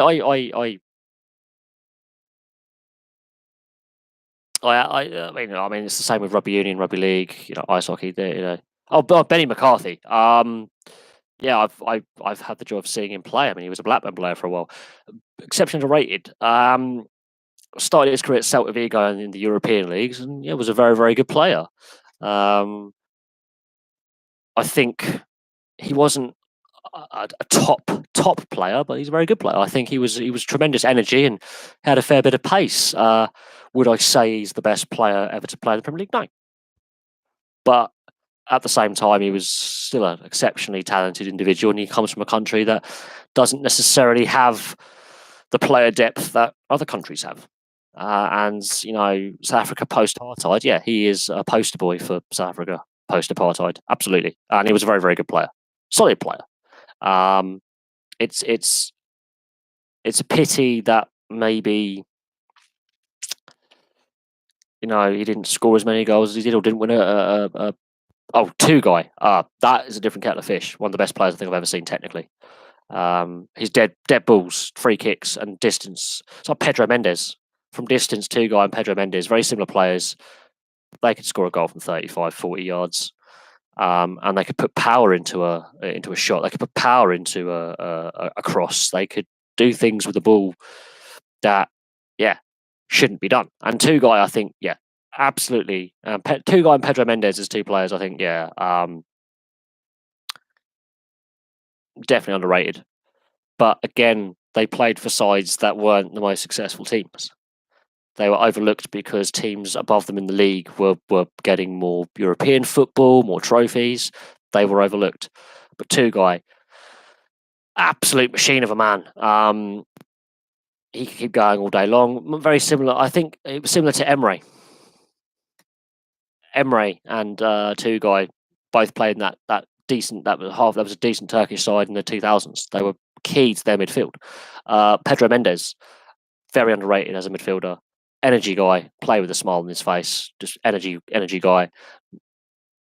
You don't get diving with these guys, and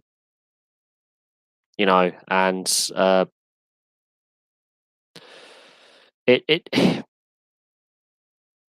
is what it is. Like, again, it's subjective because every club has that one player that this was the legend of the club, and every football fan will say, well, this is my favourite player, and this is why.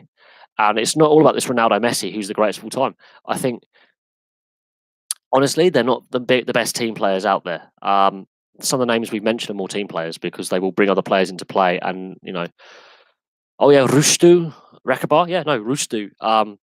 Again, part of that Turkish side of the 2000s that was definitely underrated as a Turkish side. And as a team of players, they had some really decent players. And he was Barcelona goalkeeper. And people forget about him, but he was a very, very good goalkeeper. Turkish football at the moment is not in the same place it was 20 years ago. And this is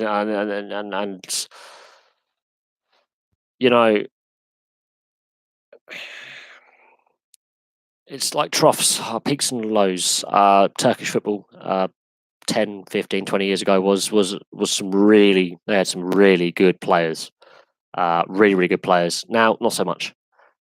So they've peaked and troughed. It's how football goes, and they had some quality players like Emre and Tugay and Rushdu and Shuker, and then there were some other players that came along, and absolutely they had some quality players at the time. But they haven't continued that development of player. The level of player now is lesser, and so the national side is not as good as what it was 15 years ago. It has definitely declined as a team. I think they last got to a tournament like 2008. I think was the last time Turkey got to an international tournament. Euros, I think it was year 2008. They were last there. So it's been over a decade since they were in an international tournament. So they have to look at why they're not developing youth players, and also the corruption within the Turkish game, I think, is hindering Turkish football as well. There are issues with Turkish football, and it is what it is. But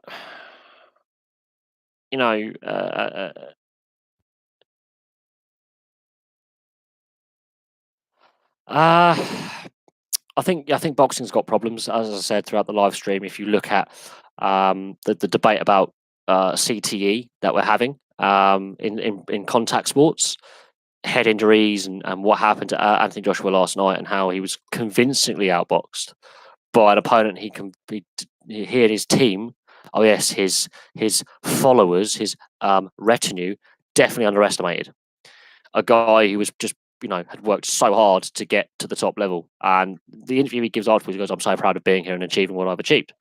The fact he may never box, he might lose his next fight and be, to those titles goes to someone else is irrelevant. The fact that Anthony Joshua's lost all his belts and Eddie Hearn already wants to have a rematch, it's like, well, no, your fighter is being shown up to be flawed.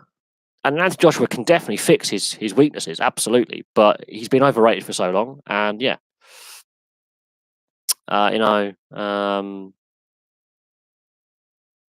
but it is what it is. I do think boxing's become a bit of a circus now. Same with MMA, with UFC and Bellator, not so much, but UFC, it's becoming a bit of a circus. And to be honest, there is plans to have. There's like rematch clause in this contract, all that contract. So it's just too much. Like Anthony Joshua has been shown up to be flawed, and technical knockout. He was lucky not to be knocked out. He was all over the place. From the bits that I've seen of the fight, wasn't great. But the fact that boxing is now going all pay-per-view behind a paywall, which is putting people off the sport, is becoming a circus. I don't know. I think I lost my love of boxing a long time ago. Anyway, even in the Olympics now, I don't really follow. Amir Khan was the last time I properly, when he was in the Olympics 2004, and what he did and how that kick-started his career all those years ago. I haven't really had a love for boxing for a long time. And I mean, I've got a friend who runs a boxing gym where I live, and he's got a couple of professional fighters on his books, but I have lost the joy that I had for the sport. But now we have the debate about head injuries and repetitive head injuries and what they do to you and your health and post-retirement and what happens. And yeah, there's definitely issues with boxing that it's not addressing as a sport when it comes to looking after its ex-fighters. They're not looked after. And at the end of the day, that is a massive concern. Yeah, the Hakan-Suka, when they finished 2002, they could have won that World Cup. I'm not lying in that. I think, yeah, there are allegations of match fixing with South Korea, and you look at South Korea since the 2002 World Cup, they haven't done much in football. When they get to the World Cup and they don't do much. So yeah, there is definitely, Asian sport is known to be filled with match fixing, and yeah, the massive allegations of match fixing against the Italians, ironically themselves were involved in a match fixing scandal 4 years later as a country.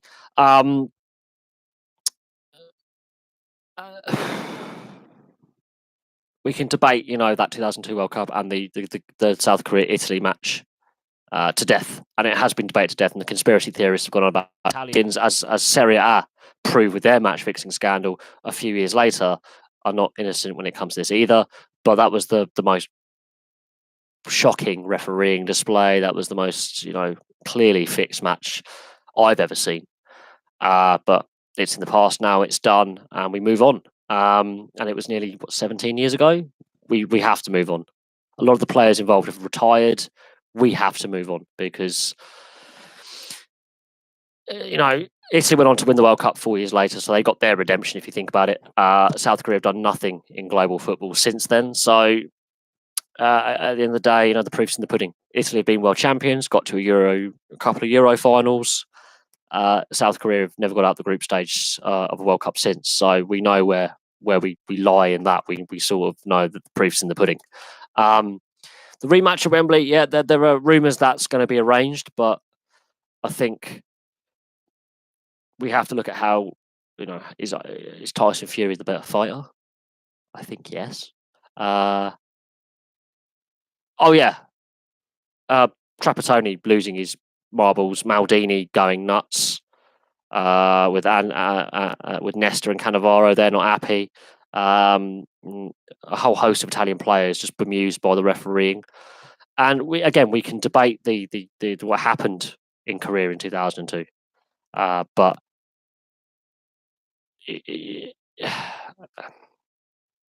it's done now, and we have to move on. It's one of them. It's been done. It's been 17 years. It's like a kid born in 2002 can now be playing in the Premier League. So that's how Hudson-Odoi was a toddler when this took place. He's now playing, for Chelsea. So that's how long ago it was, and people are still talking about it. You can't replay that World Cup because I don't think there's any players playing now who were playing then, and players who were playing then have all retired. So you can't go back in time and go, can we have that match replayed? Because the players are in their 50s, some of them, and 40s, and they're it'll. But match fixing in football, I mean, we can discuss match fixing in football because it's been going on. Oh yeah, you can only replay that World Cup on the FIFA PC game. Yeah, that's the thing. You can only go back, and I had that game as well, the 2002 World Cup, on PlayStation. Yeah, you can only go back in time in computer games. But the debate about match fixing in football is not going away, and it is still ongoing. But I'm gonna leave that there because I think we've come full circle. We started the live stream on football, talking about the 2 European finals, and we finished it on football, discussing, match fixing. The American box, I will say this, I can't remember. I'll have to look up on that. Absolutely. The American boxer involved who got robbed at the 88 Seoul Olympics. Look, I remember watching that game. When I was at school, we had special privileges that summer term to have lessons off because it was in exam period for those who were leaving, and those. It was that kind of time of year in school where we could watch games. I believe that was on a weekend, that game, so I actually remember watching that game, and yeah, it was so clearly dodgy that even me as a 12-and-a-half-year-old could see that something wasn't right with that game. But look, that was then. This is now. Match fixing still a thing, and we can question some of the results from last World Cup and the World Cup before that and the World Cup before that and the Euros, and go that Spain, or what was it, Spain, Holland, Portugal game in 2006 with the most yellow and red cards in a World Cup game ever. I mean, you have to look at that one and go, was something dodgy going on there? But and Cricket World Cup, I'm so glad I'm not watching it. People go, you should do some reviews on it. Well, no. Cricket has been beset by match fixing allegations since Hansi Cronje. It's been 20 years of allegations of players and coaches fixing games at World Cups, at club level, IPL. Cricket's in the same situation as international football. International cricket is in the same situation. But anyway, I'm going to leave that there. Thank you very, very, very, very much for all your questions, and we've discussed a lot in 3.5 hours. So I'm really happy that this was a really good live stream. I think we got some new subscribers out of it. I think it's one of the most popular live streams we've had. So I'm really happy that you guys have all been involved.